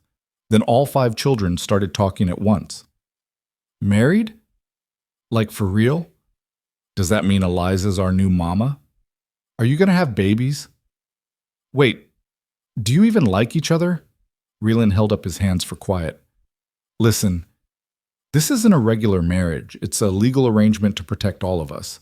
Miss Eliza will be your stepmother on paper, which means no one can question her being here or say the situation is improper. But nothing else changes. She still has her room. I still sleep in the barn. We're doing this to keep the family together." "So you don't love her?" Elsie asked, her voice small. "I respect her. I'm grateful for her. And I care about what happens to her." Rylan's voice was steady. "That's enough for this kind of marriage." Noah, who'd been silent through the whole exchange, finally spoke. "What does Miss Eliza think about this?" All eyes turned to her. Eliza stepped forward, choosing her words carefully. "I think your father is doing what's necessary to protect you, and I think that's admirable." She met each child's gaze in turn. "I'm not trying to replace your mother. I could never do that. But I can be someone who stays, who shows up, who helps keep this family together. If that means signing some papers and taking some vows, then I'm willing to do it." "But what about you?" Caleb pressed. "Don't you want a real marriage? With love and stuff?" "I want to be where I'm needed, where I belong, and right now, that's here." She managed a small smile. "Besides, I've had 3 real marriages. They didn't work out so well. Maybe a practical one will be better." "This is weird," Jonah declared. "Very weird," Rylan agreed. "But it's what we've got. So here's what's going to happen. Tomorrow, Miss Eliza and I are going to the courthouse. We'll be back by afternoon. And then we continue on like we have been, except now it's legal and proper, and no one can use it against us." "Can we come?" Toby asked. "To the wedding?" "It's not really a wedding, just signing papers." "But can we come anyway, please?" Rylan looked at Eliza, who shrugged. "It's their family, too. If they want to be there, maybe they should be." "All right, we'll all go. Make it official." He stood up. "Now off to bed. School tomorrow, and we've got an early start." The children scattered, but Eliza could hear them whispering and arguing in their rooms. She started cleaning up the supper dishes while Rylan stood at the window, staring out at nothing. "They're going to have questions," she said. "I know. And people in town are going to talk even more. Let them." "Rylan." She set down the dish she was washing. "Are you sure about this? Because once we do it, there's no taking it back without making things worse." He turned to face her. "I'm sure. Are you?" Eliza thought about everything that had led her to this moment. The father who sold her, the husbands who returned her, the platform where she stood with a price on her head. She thought about 3 weeks of belonging, of children who were starting to trust her, of a man who defended her against a hostile town. "I'm sure," she said. The next morning dawned cold and clear. Eliza put on her best dress, the one she'd been wearing when Rylan bought her, now cleaned and mended. It wasn't much, but it was all she had. She braided her hair and tried not to think about the 3 other times she'd prepared for a wedding, full of hope that never materialized. The children dressed in their Sunday clothes, excited despite, or maybe because of, the strangeness of the situation. They piled into the wagon, and Rylan drove them toward Cedar Hollow with his jaw set and his eyes hard. The courthouse was a small building on the edge of town, and the territorial judge was a tired-looking man named Carver who'd seen too many desperate marriages to be surprised by anything anymore. "You both understand this is legally binding?" he asked, looking from Rylan to Eliza. "We understand," they said in unison. "And you're entering into this of your own free will?" "Yes." Judge Carver sighed and pulled out the necessary papers. "Then let's get this done." The ceremony, if you could call it that, took less than 5 minutes. Eliza and Rylan stood side by side, not touching, while the judge read the legal requirements. They repeated the required phrases, promising to honor each other, to fulfill their legal duties, to maintain the union according to territorial law. There was nothing about love or cherishing or staying together until death. Just cold legal language that made it all feel even more transactional. When it came time to sign, Eliza's hand shook as she wrote her name, Eliza Hart Mercer. A new name. A fourth name. Would this one stick where the others hadn't? Ryland signed with firm, clear strokes. The judge witnessed and stamped, and just like that, they were married. Congratulations, Judge Carver said without much enthusiasm. You're now legally bound. Try to make it work. Outside, the children were waiting on the courthouse steps. Elsie ran up immediately. Are you married now? We are, Ryland confirmed. Do you kiss? Married people are supposed to kiss. Eliza felt her face heat. That's not... We don't need to... But Ryland turned to her, something unreadable in his eyes. Might as well make it official, he said quietly. Then he leaned in and pressed his lips to hers, brief and chaste, nothing romantic about it, just sealing a deal. The kiss lasted maybe 2 seconds, but Eliza felt it echo through her whole body. When Ryland pulled back, his eyes were troubled. There, he said. Official. They loaded back into the wagon, and as they drove through town, Eliza saw curtains twitching in windows, saw people stopping to stare. News would spread fast. The barren woman and the desperate widower had actually gone through with it. At the edge of town, they passed Mrs. Walsh standing outside the church. The woman's face was a mask of disapproval, but Ryland just tipped his hat and kept driving. Eliza wanted to feel triumphant, but all she felt was tired. Back at the ranch, life continued with surreal normalcy. The children did their chores. Eliza made dinner. Ryland worked on fence repairs. Nothing had changed, and everything had changed. She was a wife now, for the 4th time. But this time without any of the illusions that had accompanied the previous attempts. That night, after the children were in bed, Eliza sat on the porch and tried to process what she'd done. She'd married a man she barely knew to protect children who weren't hers from a town that wanted to see them all fail. It was either the most selfless thing she'd ever done or the most foolish. The barn door opened and Ryland emerged, carrying a blanket. He walked to the porch and stopped at the bottom step. Wanted to make sure you were all right, he said. I'm fine. Just thinking. Regretting it already? No, just trying to figure out what happens next. Same thing that's been happening. We work, we take care of the kids, we survive. He shifted his weight. Only difference is, now you're legally protected. No one can question your place here. No one can threaten to take the children. Is that all it is? Legal protection? Ryland was quiet for a long moment. I don't know, he admitted. I'm trying to keep it simple, keep it practical. But you're a good woman, Eliza. You deserve more than what I can offer. Stop telling me what I deserve. I'm here because I choose to be. Because this family needs me and I need them. That's enough. Is it? It has to be. He nodded slowly. All right then. Good night, Mrs. Mercer. The name hit her like a physical thing. Mrs. Mercer, Sarah's name. The dead woman whose shoes she'd been trying to fill for 3 weeks now, and whose name she'd just legally claimed. Good night, she managed. Ryland disappeared back into the barn, and Eliza sat alone under the stars, wearing a name that didn't quite fit and trying to believe she'd made the right choice. 3 days later, the church council meeting happened without them. Sheriff Coleman rode out afterward to deliver the news. They weren't happy about the marriage, he said, called it hasty and suspicious, but legally, there's nothing they can do now. You're a married couple with a legitimate household. The children stay with you.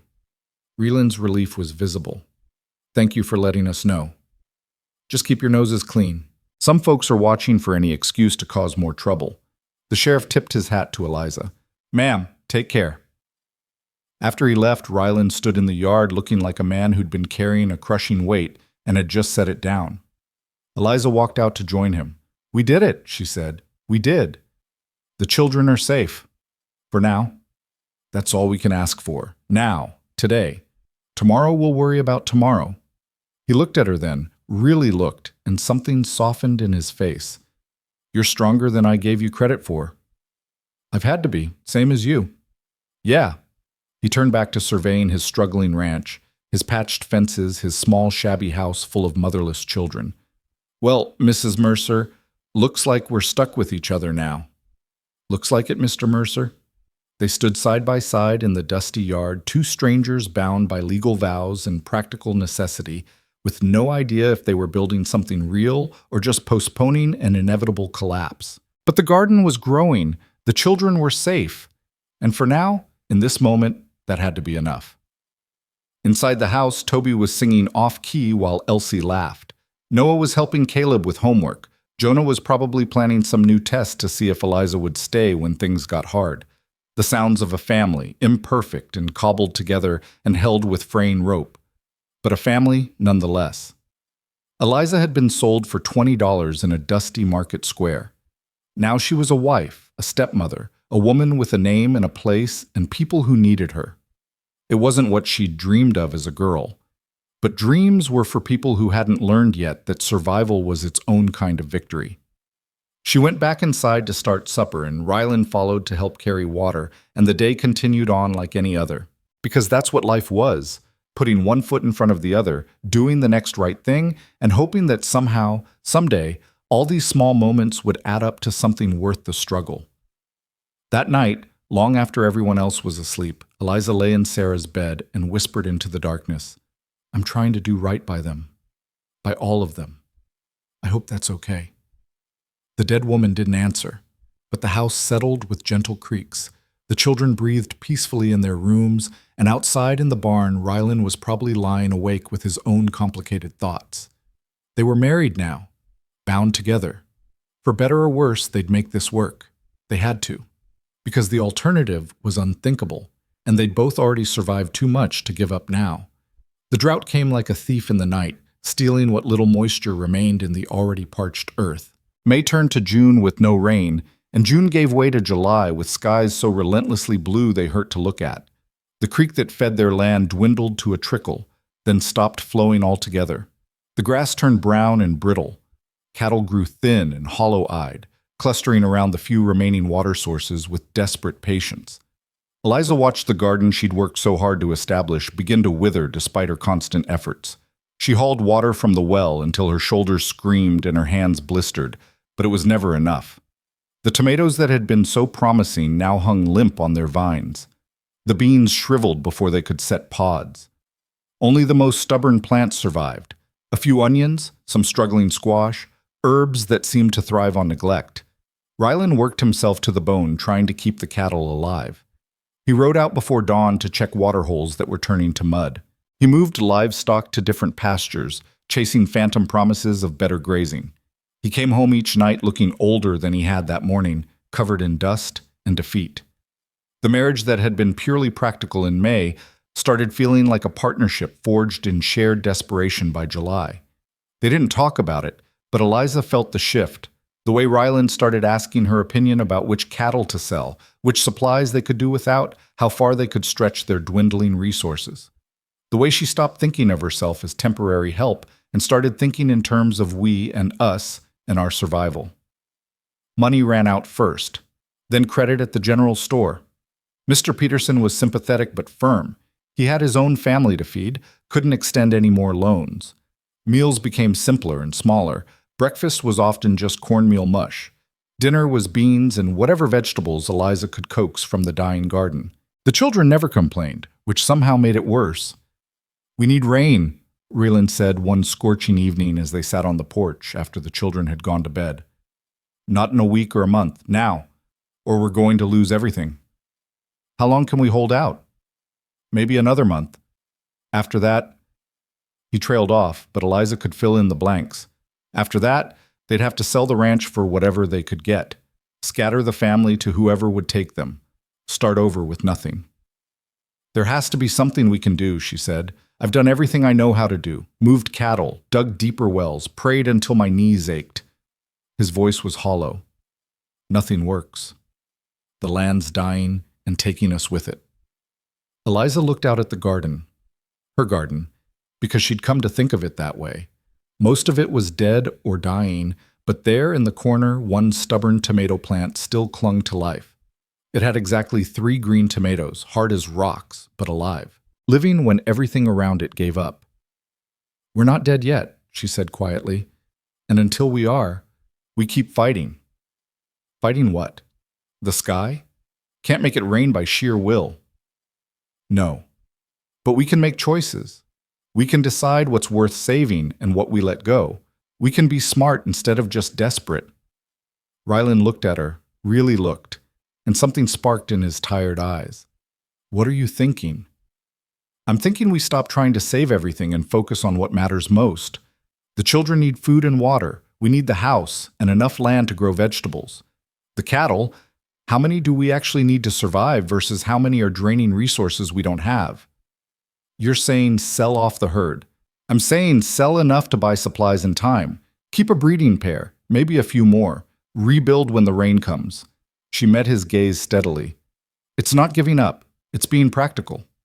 He was quiet for a long time, thinking it through. That ranch has been in my family for 2 generations, built on that herd.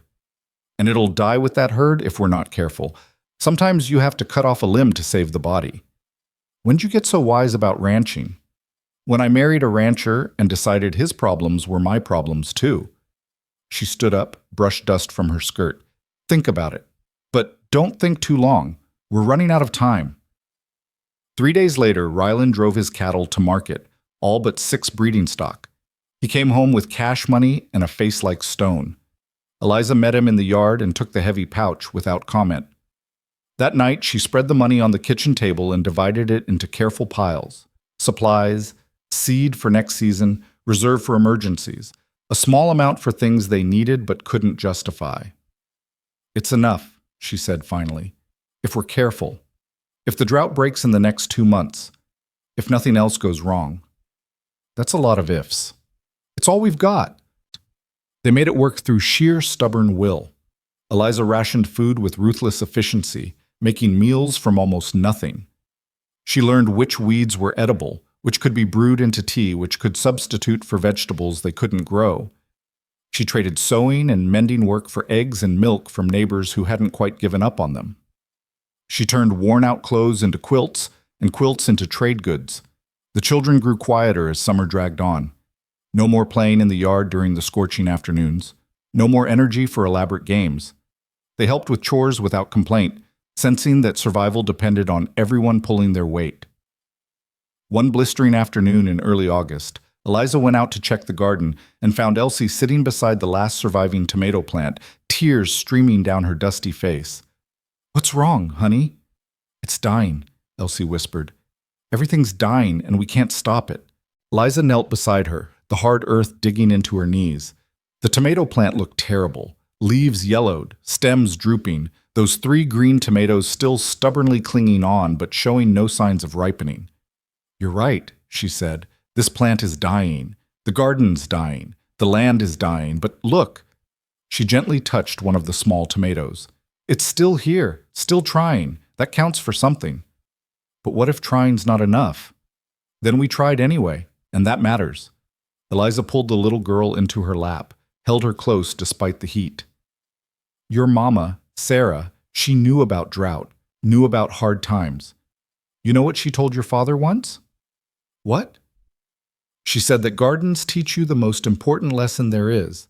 You can do everything right and still fail, but you plant again anyway. Because 1 year of dying doesn't mean every year will be dying." "How do you know she said that?" "Your father told me, late one night when he thought I was asleep. He was sitting out here by the garden, and I heard him talking to her. Talking to her memory, I mean. And he said he was trying to remember her lessons, and that was the one that stuck." Elsie was quiet for a moment. "Do you think she minds, that you're here instead of her?" "I think she'd be glad someone's taking care of her family, and I think she'd be proud of how strong you've all been." Eliza smoothed Elsie's tangled hair. "I'm not trying to replace your mama, sweetheart, but I'm trying to love you the way she would have wanted someone to. Is that okay?" "Yeah." Elsie's voice was small but certain. "That's okay." They sat together in the dying garden while the sun beat down mercilessly, 2 females holding on to hope with blistered hands and stubborn hearts. That evening, while Eliza was preparing supper from practically nothing, Noah came into the kitchen with something wrapped in his shirt. "Found these in the creek bed," he said, carefully unwrapping 3 small fish. "It's almost dry, but there's still some pools." "Thought maybe—" "Noah," Eliza's voice broke. This is perfect. Thank you. Not much. It's enough. She took the fish and started preparing them, stretching them with cornmeal to make patties that would feed all 7 of them. You're a good boy. Your father's lucky to have you. I'm the oldest. It's my job to help. It's more than that. You help because you care. That's different. Noah ducked his head, embarrassed by the praise, but Eliza saw him stand a little straighter as he went to wash up for supper. The fish patties were gone in minutes, everyone savoring every bite. Afterward, Toby looked at his empty plate with the kind of longing that made Eliza's heart crack. Still hungry, baby? She asked. No, he lied. I'm full. She knew better, but there was nothing left to give him. The children went to bed hungry more often than not these days, and it gnawed at her conscience like a rat at rope. Later, when Ryland came in from securing the barn for the night, he found Eliza crying silently into a dish towel. What's wrong? Everything. Nothing. I don't know. She wiped her eyes roughly. The children are hungry, and I can't feed them properly. The garden's dying. We're running out of options, and I feel like I'm failing everyone. You're not failing anyone. You're keeping us alive. Barely. Barely's better than not at all. He crossed to her, hesitated, then pulled her into an awkward embrace. It was the first time they'd touched beyond that brief courthouse kiss, and Eliza felt herself collapse against him, borrowing his strength because hers was used up. I'm so tired, she whispered into his shirt. I know. Me too. They stood in the dark kitchen, holding each other up, 2 people who'd married for practical reasons, finding comfort in shared exhaustion. After a moment, Ryland pulled back and looked at her with something fierce in his eyes. You're not going to like what I'm about to say. Try me.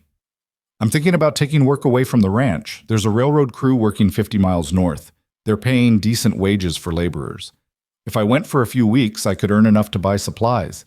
Tide us over until rain comes. Eliza's stomach dropped. That would leave me alone with the children. I know, and I hate it, but I don't see another option. What if something happens while you're gone? What if one of the children gets sick, or the well runs dry, or then you handle it, same way you've been handling everything else? His hands gripped her shoulders. I trust you, Eliza, more than I've trusted anyone in a long time. You can do this. I don't want to do it alone. Do it. I know, but we're out of choices. She looked up at this man who'd bought her freedom for $20 and married her to protect his family, who was now proposing to leave her in charge of everything while he went off to break his back for wages. It was terrifying. It was also the only way forward. How long? She asked. 3 weeks, maybe 4. That's too long. The children need food more than they need me here. You can keep them safe, keep them fed. I'll work as fast as I can and come home with enough money to see us through to next spring. He searched her face. Can you do this? Eliza thought about all the times she'd been told she wasn't enough, wasn't capable, wasn't worth keeping. Then she thought about Noah bringing fish because he knew his family was hungry, about Elsie sitting beside a dying tomato plant, about Toby lying about being full, about this whole cobbled-together family that was barely holding on but still holding. I can do it, she said. I don't want to, but I can. Ryland left 2 days later before dawn so the children wouldn't see how hard the goodbye was. He loaded a pack with minimal supplies and checked everything 3 times: the well, the barn, the fences, the remaining cattle. There's a rifle under the bed, he told Eliza. You know how to shoot? My father taught me. Long time ago. Good. Hope you don't need it, but it's there. He handed her a small leather pouch. This is emergency money. Don't touch it unless you absolutely have to. I won't. And if anything happens, anything at all, you send one of the boys for Sheriff Coleman. Don't try to handle it alone. Ryland, she grabbed his hand. We'll be fine. Go make the money and come home safe. That's all I need. He looked at her for a long moment, and something passed between them that felt like more than practical partnership. Then he leaned down and kissed her forehead, brief and gentle, and nothing like the courthouse kiss. Take care of them, he said. Take care of yourself.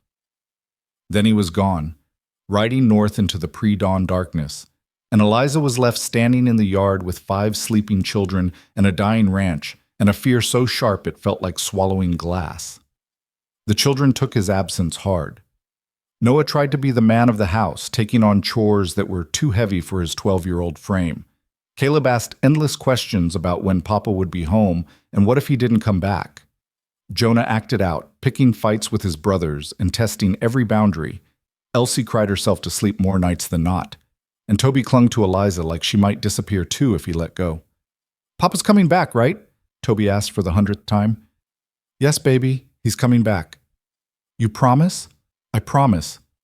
She hoped it was a promise she could keep. The days blurred together in an endless cycle of survival. Up before dawn to check the cattle, haul water from the well that was getting dangerously low, coax the dying garden to produce anything edible, make meals from practically nothing, keep 5 children fed and safe and sane, collapse into bed too exhausted to even dream. 2 weeks in, disaster struck. Eliza woke to the sound of cattle bellowing in distress. She grabbed the rifle and ran outside to find a coyote circling the small herd, looking for weakness. The breeding bull was trying to protect the others, but he was outnumbered, 3 coyotes total, all desperate and hungry. "Get inside," she screamed at Noah, who'd followed her out. "Take the children and lock the door." She didn't wait to see if he obeyed, just raised the rifle and fired into the air, a warning shot. The coyotes scattered, but she knew they'd be back. Hungry predators always came back. For the next 3 nights, Eliza slept in the barn with the rifle across her lap, jolting awake at every sound. The coyotes circled but never attacked, deterred by her presence and the occasional warning shot. By the 4th night, they gave up and moved on to easier prey. The children thought she was a hero. Eliza just felt exhausted. The well got lower, the food supplies dwindled, the drought continued unbroken. Eliza started having nightmares about Rylan dying in some railroad accident, leaving her alone to raise 5 children on a failing ranch with no money and no options.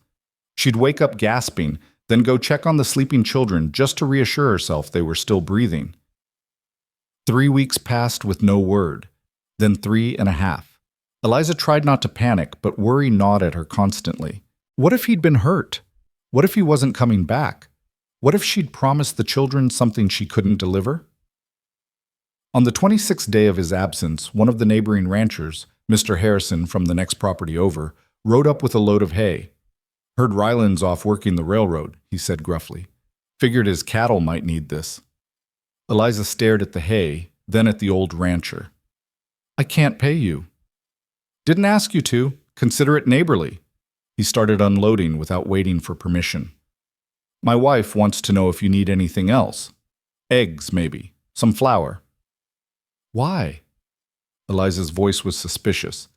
These were the same neighbors who'd watched her be sold in the market square. The same community that had forced her and Rylan into a hasty marriage. "Because drought makes fools of us all," Mr. Harrison said simply. "And because watching you run yourself ragged trying to keep this place going has reminded some folks what it means to be decent. My wife particularly. She's ashamed of how you were treated, wants to make amends. I don't need charity." "It's not charity. It's neighbors helping neighbors. Way things used to be before everyone got so damn concerned with appearances." He finished unloading and climbed back on his wagon. "Wife will be by tomorrow with some supplies. Try not to shoot her." He left before Eliza could formulate a response. She stood in the yard, looking at the hay that would keep their cattle alive a little longer, and felt something shift in her chest. Maybe not everyone was against them. Maybe some people were just slow to recognize what mattered. Mrs. Harrison did come by the next day, bringing eggs and flour and a ham that made the children's eyes go wide. She was a weathered woman in her 60s with kind eyes and capable hands. "Heard you've been managing alone," she said. "That takes spine." "Didn't have much choice." "We always have choices. You chose to stay and fight instead of running. That counts." She set down her basket. "My daughters are coming by day after tomorrow to help with some heavy work. Don't argue. You need the help and they need something useful to do besides gossip." "Mrs. Harrison, Catherine. And before you ask, this isn't guilt. Well, not entirely. Mostly it's respect. You've earned that much."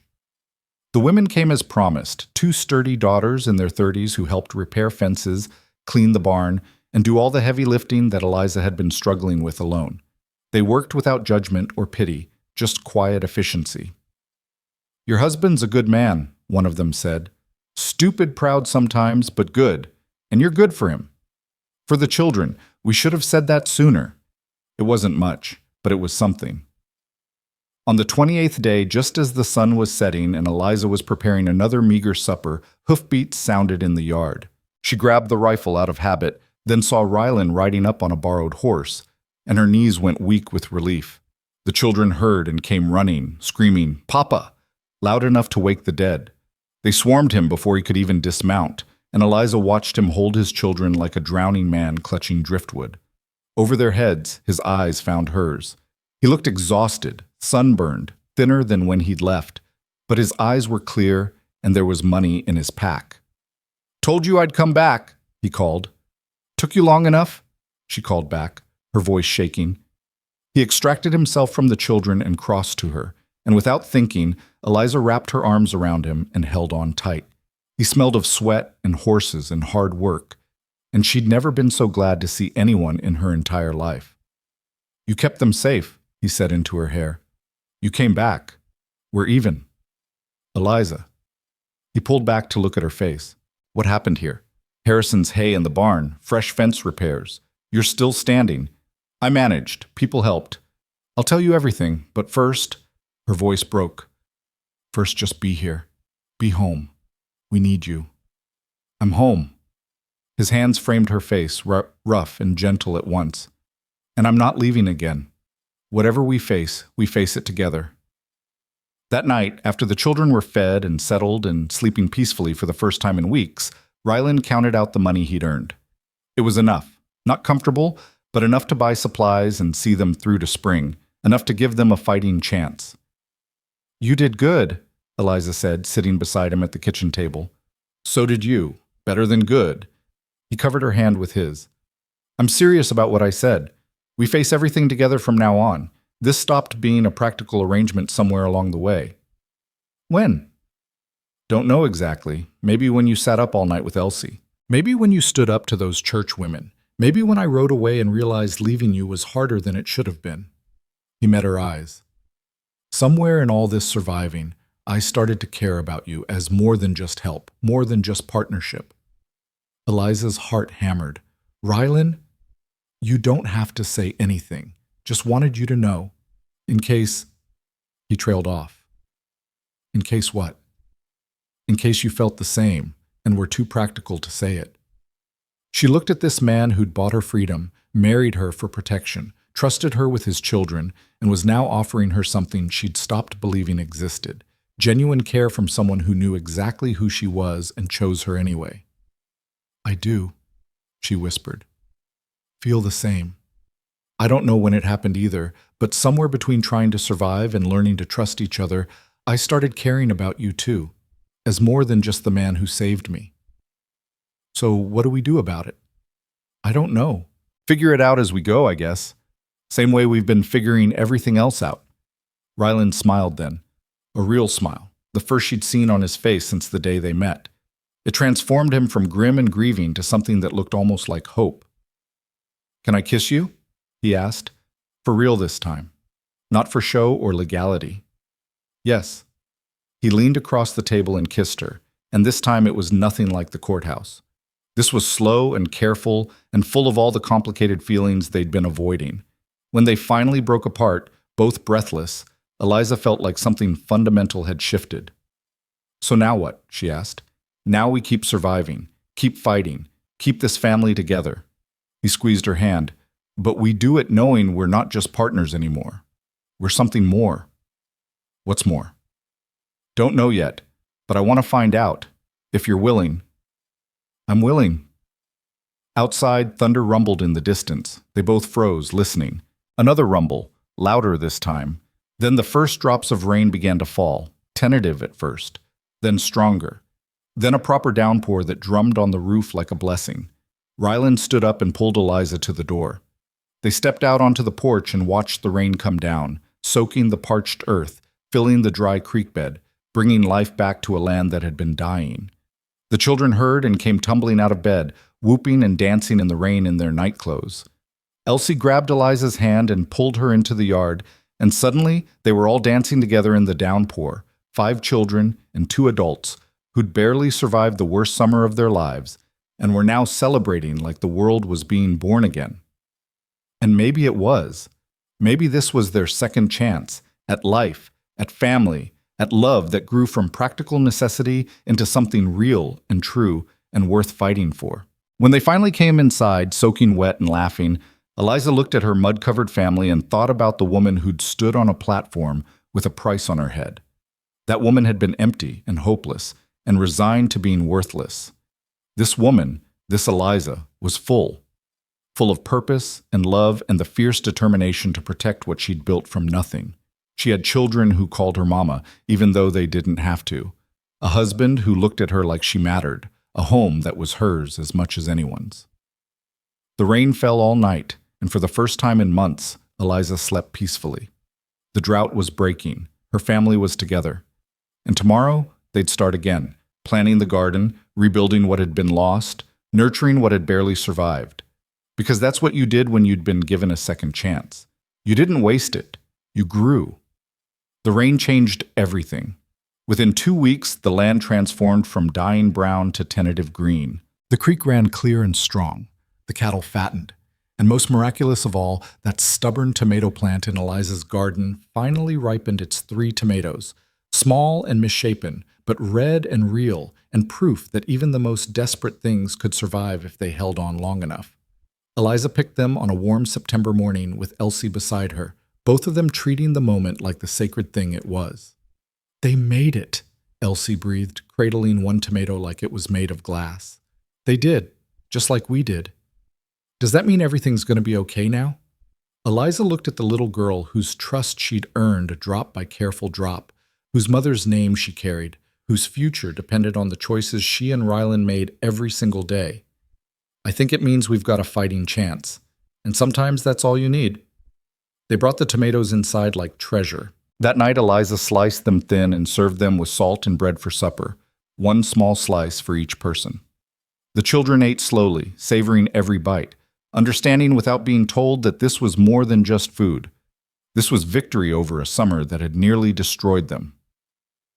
"Best thing I ever tasted," Noah said quietly, and nobody disagreed. After supper, while the children played outside in the cool evening air, Rylan found Eliza in the garden examining the rows she'd replanted. The seeds he'd bought with his railroad wages were already sprouting, carrots and beans and squash, a whole constellation of possibility pushing up through grateful soil. "Come with me," he said, taking her hand. "Want to show you something." He led her past the barn to a spot she'd never paid much attention to, a flat piece of ground overlooking the valley, shaded by an old oak tree that had somehow survived the drought. Someone had cleared the brush and weeds, revealing native wildflowers just starting to bloom. "Sarah's buried here," Rylan said quietly. "Always meant to put up a proper marker, but never found the time or money." Eliza's chest tightened. "Why are you showing me this?" "Because I need you to know something." He kept hold of her hand, his calloused fingers warm and steady. "For 2 years I couldn't come here. Couldn't face it. Felt like I'd failed her, lost the ranch, couldn't keep the children happy, was barely holding on. Felt like I'd broken every promise I made when we said our vows. Rylan, let me finish. Then yesterday, I came up here for the first time since she died. Stood here and talked to her like I used to when she was alive. Told her about the drought, about almost losing everything, about buying you in that market square." He turned to face Eliza fully. "And I told her about falling in love with you." The words hit like lightning. They'd admitted to caring about each other, to being more than partners. But love was different. Love was dangerous. Love could break you in ways that practical arrangements never could. "I know it's complicated," Rylan continued. "I know I'm asking a lot. You married me for protection, and I'm here offering you something that could hurt worse than anything you've survived before. But I need to be honest. This stopped being pretend somewhere along the way. At least for me." "When?" Eliza's voice was barely a whisper. "Probably the night you sat up with Elsie. Definitely by the time I rode away to the railroad and felt like I was leaving half of myself behind." He touched her face gently. "You're not just the woman who keeps my house or cares for my children. You're the person I want to talk to at the end of hard days. The one whose opinion I trust more than my own. The one who makes this house feel like home again. I loved Sarah, he said. Loved her completely. And I think I'll always carry that. But loving her doesn't mean I can't love you too. Different, maybe, but just as real. His eyes searched hers. If you'll have me. If this is something you want and not just something you're settling for. Eliza thought about all her previous marriages, entered into with hope and ended in shame. She thought about standing on that platform, being sold like livestock, believing she'd never be worth anything to anyone. She thought about the past months of barely surviving, of learning to trust this quiet man who'd seen her at her lowest and chosen her anyway. I'm scared, she admitted. I've been a wife 3 times before and failed every time. What if I fail again? You won't. You can't know that. I can. Because those other men were looking for something you couldn't give. Children, status, whatever they thought a wife should be. I'm not looking for what you can't give. I'm looking at what you do give. Every day. And it's more than enough. What if the children already love you. They call you mama when they think we're not listening. Elsie draws pictures of our family and always includes you. Toby tells everyone at school about his mama who can make bread out of nothing and scared off coyotes with a rifle. You're not taking Sarah's place. You're making your own place, and we need you in it. Eliza felt tears slip down her cheeks. I love them so much it terrifies me. I never thought I'd get to be someone's mother, and now I have 5 children who matter more to me than breathing, and you— Her voice broke. You scare me most of all because I could lose you, and it would destroy me. But I think I'm already lost because I love you anyway. Say that again. Which part? The part where you love me. I love you. The words came easier the second time. I don't know when it happened. Maybe when you stood up for me against the whole town. Maybe when you trusted me with your children. Maybe it was 100 small moments that added up to something bigger than both of us. But I love you, Rylan Mercer. And that terrifies me. He kissed her then, and it was nothing like the courthouse kiss or even the kitchen kiss. This was 2 people who'd survived hell together finally admitting they didn't want to face heaven alone. When they broke apart, both breathing hard, Rylan pressed his forehead to hers. I want to do this right, he said. Court you proper. Make you feel special. Give you all the things I couldn't give you before. I don't need things. I need you to keep showing up. Keep choosing me. Keep being the man who bought a stranger's freedom and gave her a home. I can do that. Every day for the rest of my life, I can do that. They stood together under the old oak tree while the sun set and the children's voices drifted up from the yard. It felt like a beginning and an ending at once, the death of who they'd been and the birth of who they could become together. Will you help me build her a proper marker? Raylan asked. Sarah deserves that, and I think she'd like knowing you were part of it. I'd be honored. They worked on it over the next week, carving words into a simple wooden cross that they painted white and planted firmly in the ground. Rylan chose the words carefully, running them past Eliza before committing them to wood. Sarah Mercer, beloved wife and mother. She taught us to plant again after drought. Is it okay? He asked when it was finished. Not too simple? It's perfect. It's true. Eliza touched the smooth wood. She'd be proud of you, of how you kept the children together, of how you didn't give up. She'd be proud of you too, for saving us when we needed saving most. The children came to see the marker, each one touching it solemnly. Noah, Caleb, and Jonah had dim memories of their mother, fragments of songs and smells, and the feeling of being loved completely. Elsie remembered more, and sometimes at night she'd tell Toby stories about the mother he barely knew. They were good stories, full of warmth and laughter, and Eliza never interrupted. These children deserved to carry their mother's memory forward. But they were also building new memories now. Memories of survival and resilience and a cobbled-together family that worked precisely because everyone chose to make it work. October arrived with crisp mornings and the kind of golden light that made everything look possible. The garden was producing steadily now, enough to feed them and some extra to trade. The cattle were healthy and multiplying. The ranch was still poor, still struggling, but it was surviving. More than surviving, it was healing. One morning, Eliza was hanging laundry when a wagon rolled up the drive. She tensed automatically, remembering church women and threats and judgment. But the woman who climbed down was young, maybe 25, with kind eyes and a baby on her hip. Mrs. Mercer? I'm Hannah Carson, live about 10 miles south. She shifted the baby nervously. I heard about you, about what happened in the market square and how you've been managing here, and I wanted to meet you. Why? Eliza's voice was wary. Because I'm Barren, too. The words came out in a rush. 3 years married and nothing. My husband's family is starting to make noises about him finding someone else, someone who can give him children, and I'm so scared, and I heard about you and thought maybe... She stopped, embarrassed. Maybe you could tell me how you survived it, how you kept going. Eliza looked at this frightened young woman and saw herself 5 years ago, desperate for answers, for hope, for any indication that life could be worth living even if you couldn't do the one thing society said you were made for. Come inside, she said gently. I'll make tea. They sat in the kitchen while Hannah held her borrowed baby, her sister's child, she explained, just visiting for the day. Eliza told her story carefully, leaving out the worst parts but not sugarcoating the pain. She talked about failed marriages and crushing shame and standing on that platform while strangers decided her worth. But then I came here, she said, and these children needed someone to care for them, not birth them. And Rylan needed a partner, not a broodmare. And I learned that maybe my worth isn't defined by what I can't do, but by what I choose to do anyway. But don't you feel like you're missing something? Hannah asked. Like there's a hole where a baby should be? Every day, Eliza admitted. But then Elsie calls me mama, or Toby brings me drawings, or Noah asks my advice about something important, and I realize I get to be a mother anyway, just not the way I expected. And maybe that's okay. Maybe there's more than one way to build a family. Your husband doesn't resent you? My husband loves me for who I am, not for what I can give him. And that's rare and more precious than I ever imagined possible. She reached across the table and took Hannah's hand.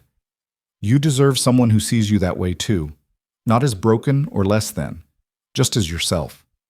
And if your husband can't do that, then maybe he's not the right man for you. Hannah left 2 hours later, tearful but hopeful. As her wagon disappeared down the drive, Rylan came up behind Eliza and wrapped his arms around her waist. That was kind, he said. What you did for her. Just told her the truth, that she's worth more than what her body can or can't do. Same truth I tried to tell you that day in the market square. Took me a while to believe it. Believe it now? Getting there. She turned in his arms to face him. Every day with you and the children, I believe it a little more. He kissed her forehead, her cheeks, finally her mouth, slow and sweet and full of promise. They were getting better at this, at being a real married couple instead of just playing roles. The children had noticed and adjusted accordingly, giving them space when they needed it, drawing them into family moments when they needed that instead. November brought the first real cold and whispers of snow in the high country. Eliza spent long days preserving the garden's bounty, canning vegetables, drying herbs, making sure they'd have food through the winter. The children helped, everyone understanding that winter survival depended on autumn preparation. One evening, a rider came with news that made the whole family fall silent. The territorial governor's office was buying up land for a new railroad line. They were offering substantial money, more than most struggling ranches could refuse. Several neighbors had already sold, including Mr. Harrison. They'll be by here next week, the rider said, offering top dollar. You'd be fools not to take it. After he left, Rylan called a family meeting. All 7 of them gathered around the kitchen table, something they'd started doing when big decisions needed making. You all heard, Rylan said. They're offering enough money to buy a bigger place somewhere else. Set us up comfortable. The children could go to better schools. We could stop struggling every day just to survive. Do you want to sell? Noah asked. I don't know. This land's been in our family for generations. Your mother's buried here. We nearly died keeping it through the drought, but maybe that's not enough reason to stay if there's a better opportunity. What does Mama think? Caleb asked, looking at Eliza. The question still caught her off guard sometimes. Being called Mama, being consulted on family decisions, mattering in a way she'd never mattered before. She looked around the table at these 5 faces watching her expectantly, waiting for her wisdom. I think, she said carefully, that this place almost killed us last summer, but it also made us stronger, made us family. Everything we survived together happened here. The drought, the hunger, the fear, learning to trust each other. That counts for something. But money counts too, Jonah pointed out. We could eat better, have nicer clothes, not worry all the time. That's true. And those are good things. Eliza reached across the table and took Ryland's hand. But I also think there's something to be said for staying in a place that tried to break you and didn't quite manage it. For proving you're not for sale. The words hung in the air. Not for sale. Like she'd been not for sale when Ryland bought her freedom. Like this family was not for sale no matter how much money someone offered. I vote we stay, Elsie said softly. This is home. Me too, Toby chimed in. I like it here. Home's not just a place, Noah said. It's the people. And we're all here. So I say we stay too. Caleb and Jonah nodded agreement. All eyes turned to Ryland, who looked at his children with so much love it hurt to witness. Then we stay, he said, and we make damn sure nobody can ever take it from us. When the government men arrived a week later with their papers and their promises, Ryland met them at the property line with Eliza beside him and the children arranged behind them like a wall. We're not interested, Ryland said before they could start their pitch. You haven't heard our offer. Don't need to. This land's not for sale. Mr. Mercer, be reasonable. We're offering 3 times what this property's worth. You'd be set for life. We're already set for life. Got a roof over our heads, food in the pantry, and a family that's stuck together through the worst summer in memory. That's worth more than any amount of money you're offering. The government men looked at each other, clearly unprepared for resistance. Your neighbors sold, one of them said. Every other ranch in this valley sold. You're going to end up surrounded by railroad tracks and construction. Your water rights will be affected. Your cattle won't have anywhere to graze. You're making a mistake. Maybe, but it's our mistake to make. Ryland's voice was firm. Now I'll thank you to leave. We've got work to do. After they drove away, Elsie tugged on Eliza's skirt. Did we do good? You did perfect, sweetheart. Are they going to come back? Maybe, but it doesn't matter, because we know what this place is worth, and it's not measured in dollars. That night, Ryland carved a sign from an old fence post and painted it white. In careful letters, he wrote, "Not for sale." Then he mounted it at the gate where everyone driving past could see it. There, he said, stepping back to admire his work. Now it's official. Eliza slipped her hand into his. No regrets? Not a single one. This place is ours, bought with blood and sweat and tears. Nobody gets to take it from us just because they can pay. Even when times get hard again, because they will get hard again. Especially then. Because we'll know we chose this, chose each other, chose to build something that can't be bought or sold or taken away by people who don't understand what we have. Winter came hard and cold, but the family was prepared. The root cellar was full. The barn was stocked with hay. The house had been weatherproofed and the chimney cleaned. They settled into the rhythm of winter life. Early darkness, long evenings by the fire, the children doing lessons while Eliza mended and Ryland carved toys for Christmas. It was during one of these quiet evenings that Noah asked the question they'd all been dancing around for months. Are you and Papa really married? Like, for real? Eliza looked up from her mending. Ryland set down the wooden horse he was carving. The other children stopped what they were doing, everyone suddenly paying attention. We're legally married, Ryland said carefully. Signed the papers. Took the vows. But do you love each other? Caleb pressed. Because at first you said it was just practical, just to keep the family together. Things change, Eliza said. People change. What started as practical became something more. So you do love each other? Elsie's voice was hopeful. Ryland reached across the space between his chair and Eliza's, taking her hand where everyone could see. I love your mother, Eliza, very much. Couldn't imagine my life without her.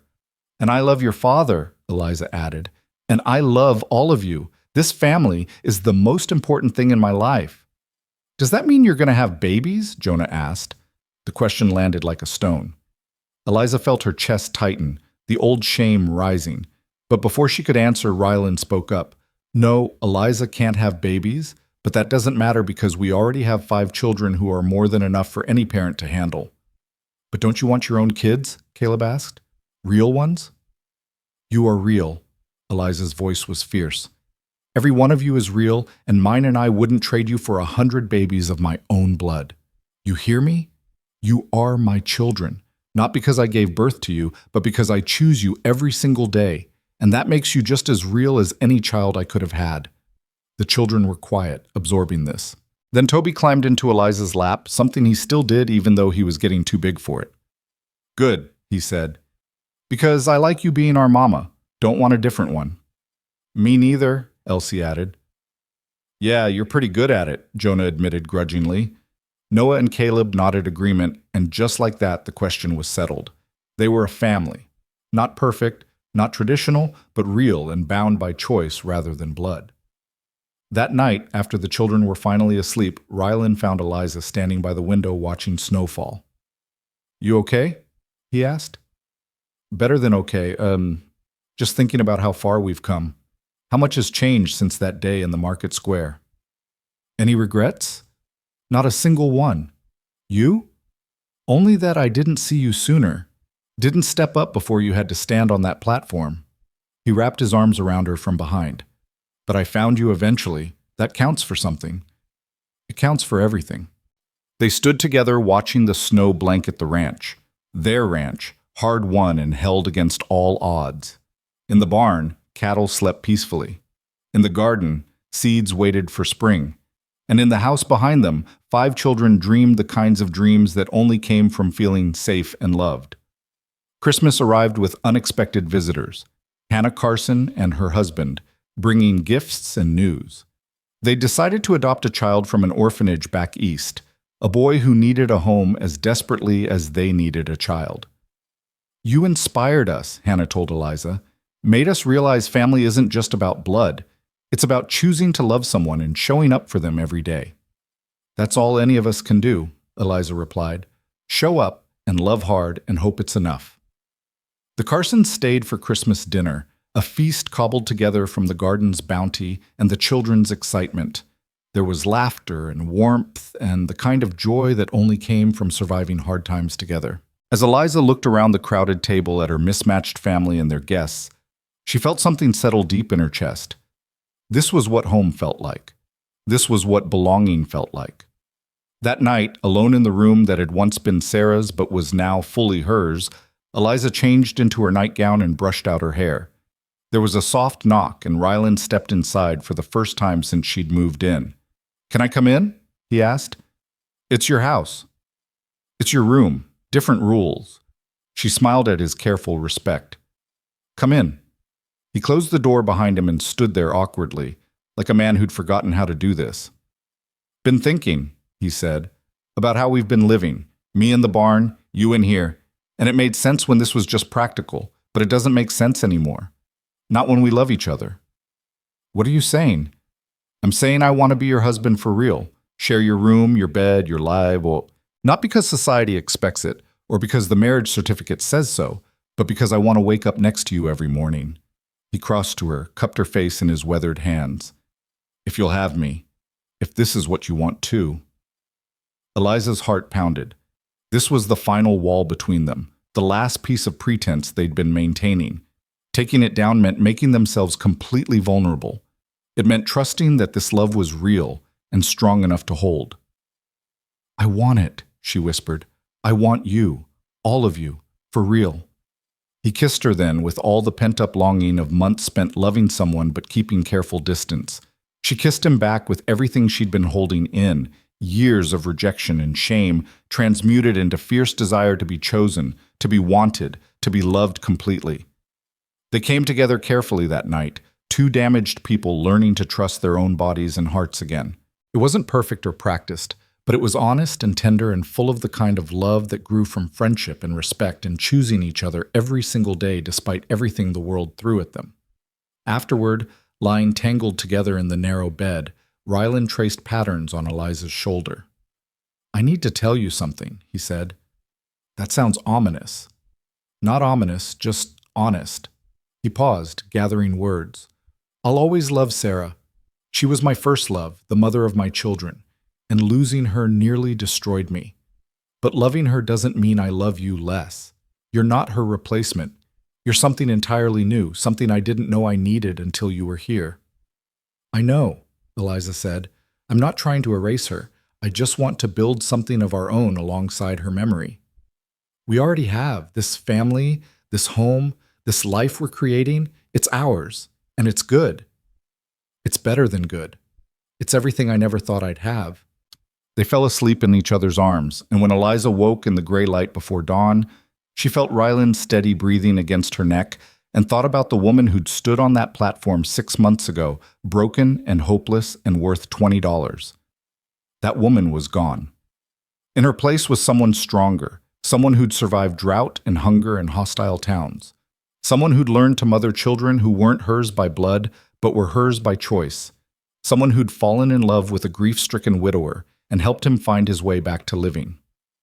Spring came early that year, arriving in March with warm winds and the promise of better times. Eliza's garden exploded into life. Not just vegetables now, but flowers too. Wildflowers mixed with cultivated blooms, corn planted alongside sunflowers, mint tangling with onions in glorious disorder. It wasn't neat or traditional, but it was abundantly alive and fed anyone who came hungry. Word spread about this garden and the woman who grew it. People started showing up at the gate, single mothers, struggling families, anyone who needed food and had nowhere else to turn. Eliza fed them all, never asking questions, never judging. She just handed out vegetables and bread and sometimes a listening ear. "You're going to feed the whole territory," Ryland said one day, watching her load a basket for a widow with 6 children. "Then I'll feed the whole territory. We have enough, more than enough.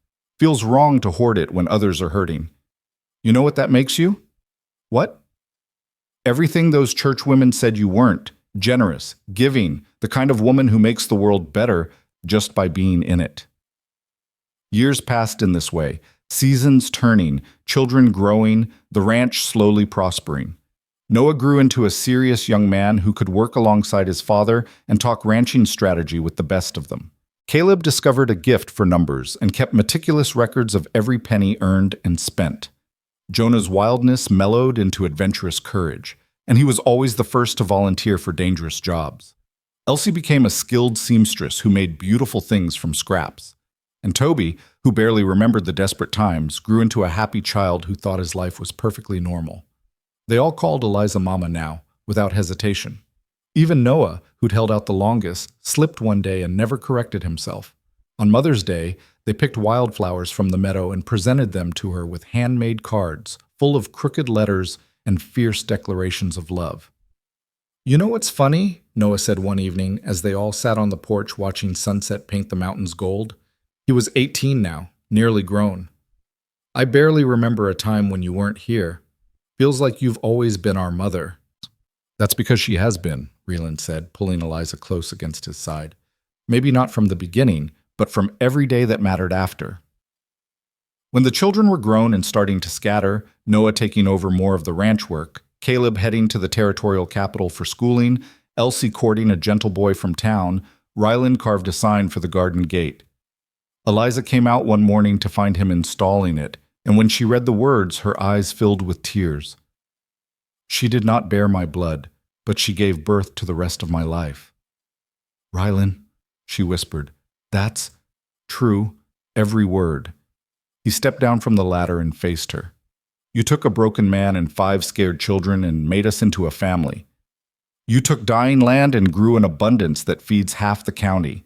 You took a practical arrangement and turned it into the kind of love most people never find." He kissed her forehead. "You gave birth to all of this, just not in the way the world usually measures." They stood together in the wild garden that sprawled beyond any reasonable boundary, corn and sunflowers reaching toward the sky, mint and onions tangling at their feet, tomatoes ripening in glorious red profusion. This was Eliza's legacy, not children of her body, but abundance born from stubbornness and love, and refusing to accept that she was worth less than anyone else. The railroad came eventually, just like the government men had warned. Tracks ran along the edge of their property, trains whistling past at all hours. Other ranches had sold and been carved up into town lots. But the Mercer Ranch remained, a stubborn pocket of green surrounded by progress, marked by a white sign that read, "Not for sale." Travelers on the trains would slow their wagons to read the sign and wonder about the family that had refused to move. Some would stop at the gate, drawn by the wild garden and the smoke rising from the chimney. Eliza fed them all, railroad workers and travelers, neighbors and strangers. Her table was never empty, and her door was never locked. "Don't you ever get tired of feeding people?" a visitor asked once. "Never. I spent too many years being hungry myself, not just for food, but for belonging, for mattering, for being worth something. Now I have more than I need, so I share. That's what you do when you've been given a second chance at life." The children married and had children of their own. Grandchildren who ran through Eliza's garden and called her grandma without knowing she wasn't blood. They only knew she made the best bread in 3 counties, that her garden grew vegetables and love in equal measure, that she was the heart of a family that had survived drought and doubt and every attempt to tear them apart. One summer evening, when Eliza was 60 and Rylan was 65, they sat on the porch watching their grandchildren play in the yard. 5 grandchildren from 5 children, each one proof that family was about so much more than blood. "You ever think about that day in the market square?" Rylan asked. "Sometimes. Feels like a different lifetime." It was. We were different people then. Were we? Or were we always these people, just waiting for the chance to prove it? "Don't know, but I'm glad we got the chance." He took her hand, thumb tracing the familiar calluses. "Best $20 I ever spent." "Best investment of your life," she corrected with a smile. "Damn right." They sat in comfortable silence, watching the sun set on another day in a life they'd built from nothing. The garden sprawled in all directions, feeding more people than Eliza could count. The house that had been shabby and desperate was now weathered and loved, full of memories and laughter. The children who'd been scared and grieving were now grown and thriving, raising their own children with the same fierce love they'd been given. When Eliza died at 73, they buried her beside Sarah under the old oak tree. Rylan carved her headstone himself, working for weeks to get the words exactly right. In the end, he kept it simple and true. Here grew everything she was never given and all that she gave anyway. The whole county came to the funeral, people she'd fed, families she'd helped, women she'd counseled when they thought their worth was tied to what their bodies could produce. They came to honor a woman who'd been sold for $20 and turned that transaction into a legacy of abundance. Rylan lived 3 more years, long enough to see all his grandchildren grown and settled. When his time came, they buried him beside Eliza, right where he'd asked. His headstone was simpler. He gave her a home. She gave him a life. Even trade. The children kept the ranch, working it together, refusing all offers to sell no matter how much money was offered. The garden became something of a legend. Eliza's garden, people called it, where anything could grow if you tended it with enough stubborn love. The sign at the gate weathered and faded but never came down. Not for sale. It became a landmark, a reminder of the family that had chosen each other and refused to be broken by drought or doubt or a world that said some people were worth less than others. Years later, travelers would still slow their wagons to look at the wild garden spilling over its borders, corn tangled with sunflowers, mint rioting through the vegetables, abundance growing from what should have been failure. They'd read the faded sign and wonder about its story. Some would stop and ask, and the Mercer children, now gray-haired themselves, would tell them about a woman who'd been sold in a market square and a man who'd bought her freedom. About a practical marriage that became a great love. About surviving drought through stubbornness and grace. About children who learned that family was something you built through choice and daily presence, not just blood. They'd tell them about a garden that grew from dust and determination, that fed everyone who came hungry, that proved something beautiful and nourishing could grow from the hardest soil if you just refused to give up. And they'd tell them about the headstones under the oak tree, where 2 people who'd been broken by life rested side by side, surrounded by the abundance they'd created from nothing. Where wildflowers grew untended and birds sang every spring. Where the land remembered what it meant to be loved by people who refused to believe it was worthless. The garden still grows today, wild and generous and completely impractical, exactly like the woman who first planted it. Corn reaches toward the sky beside sunflowers that track the sun. Mint tangles through onions in glorious disorder. Tomatoes ripen in red profusion, fed by earth that remembers drought and rain in equal measure. And at the gate, faded but still legible, that white sign continues its quiet declaration to everyone who passes, not for sale.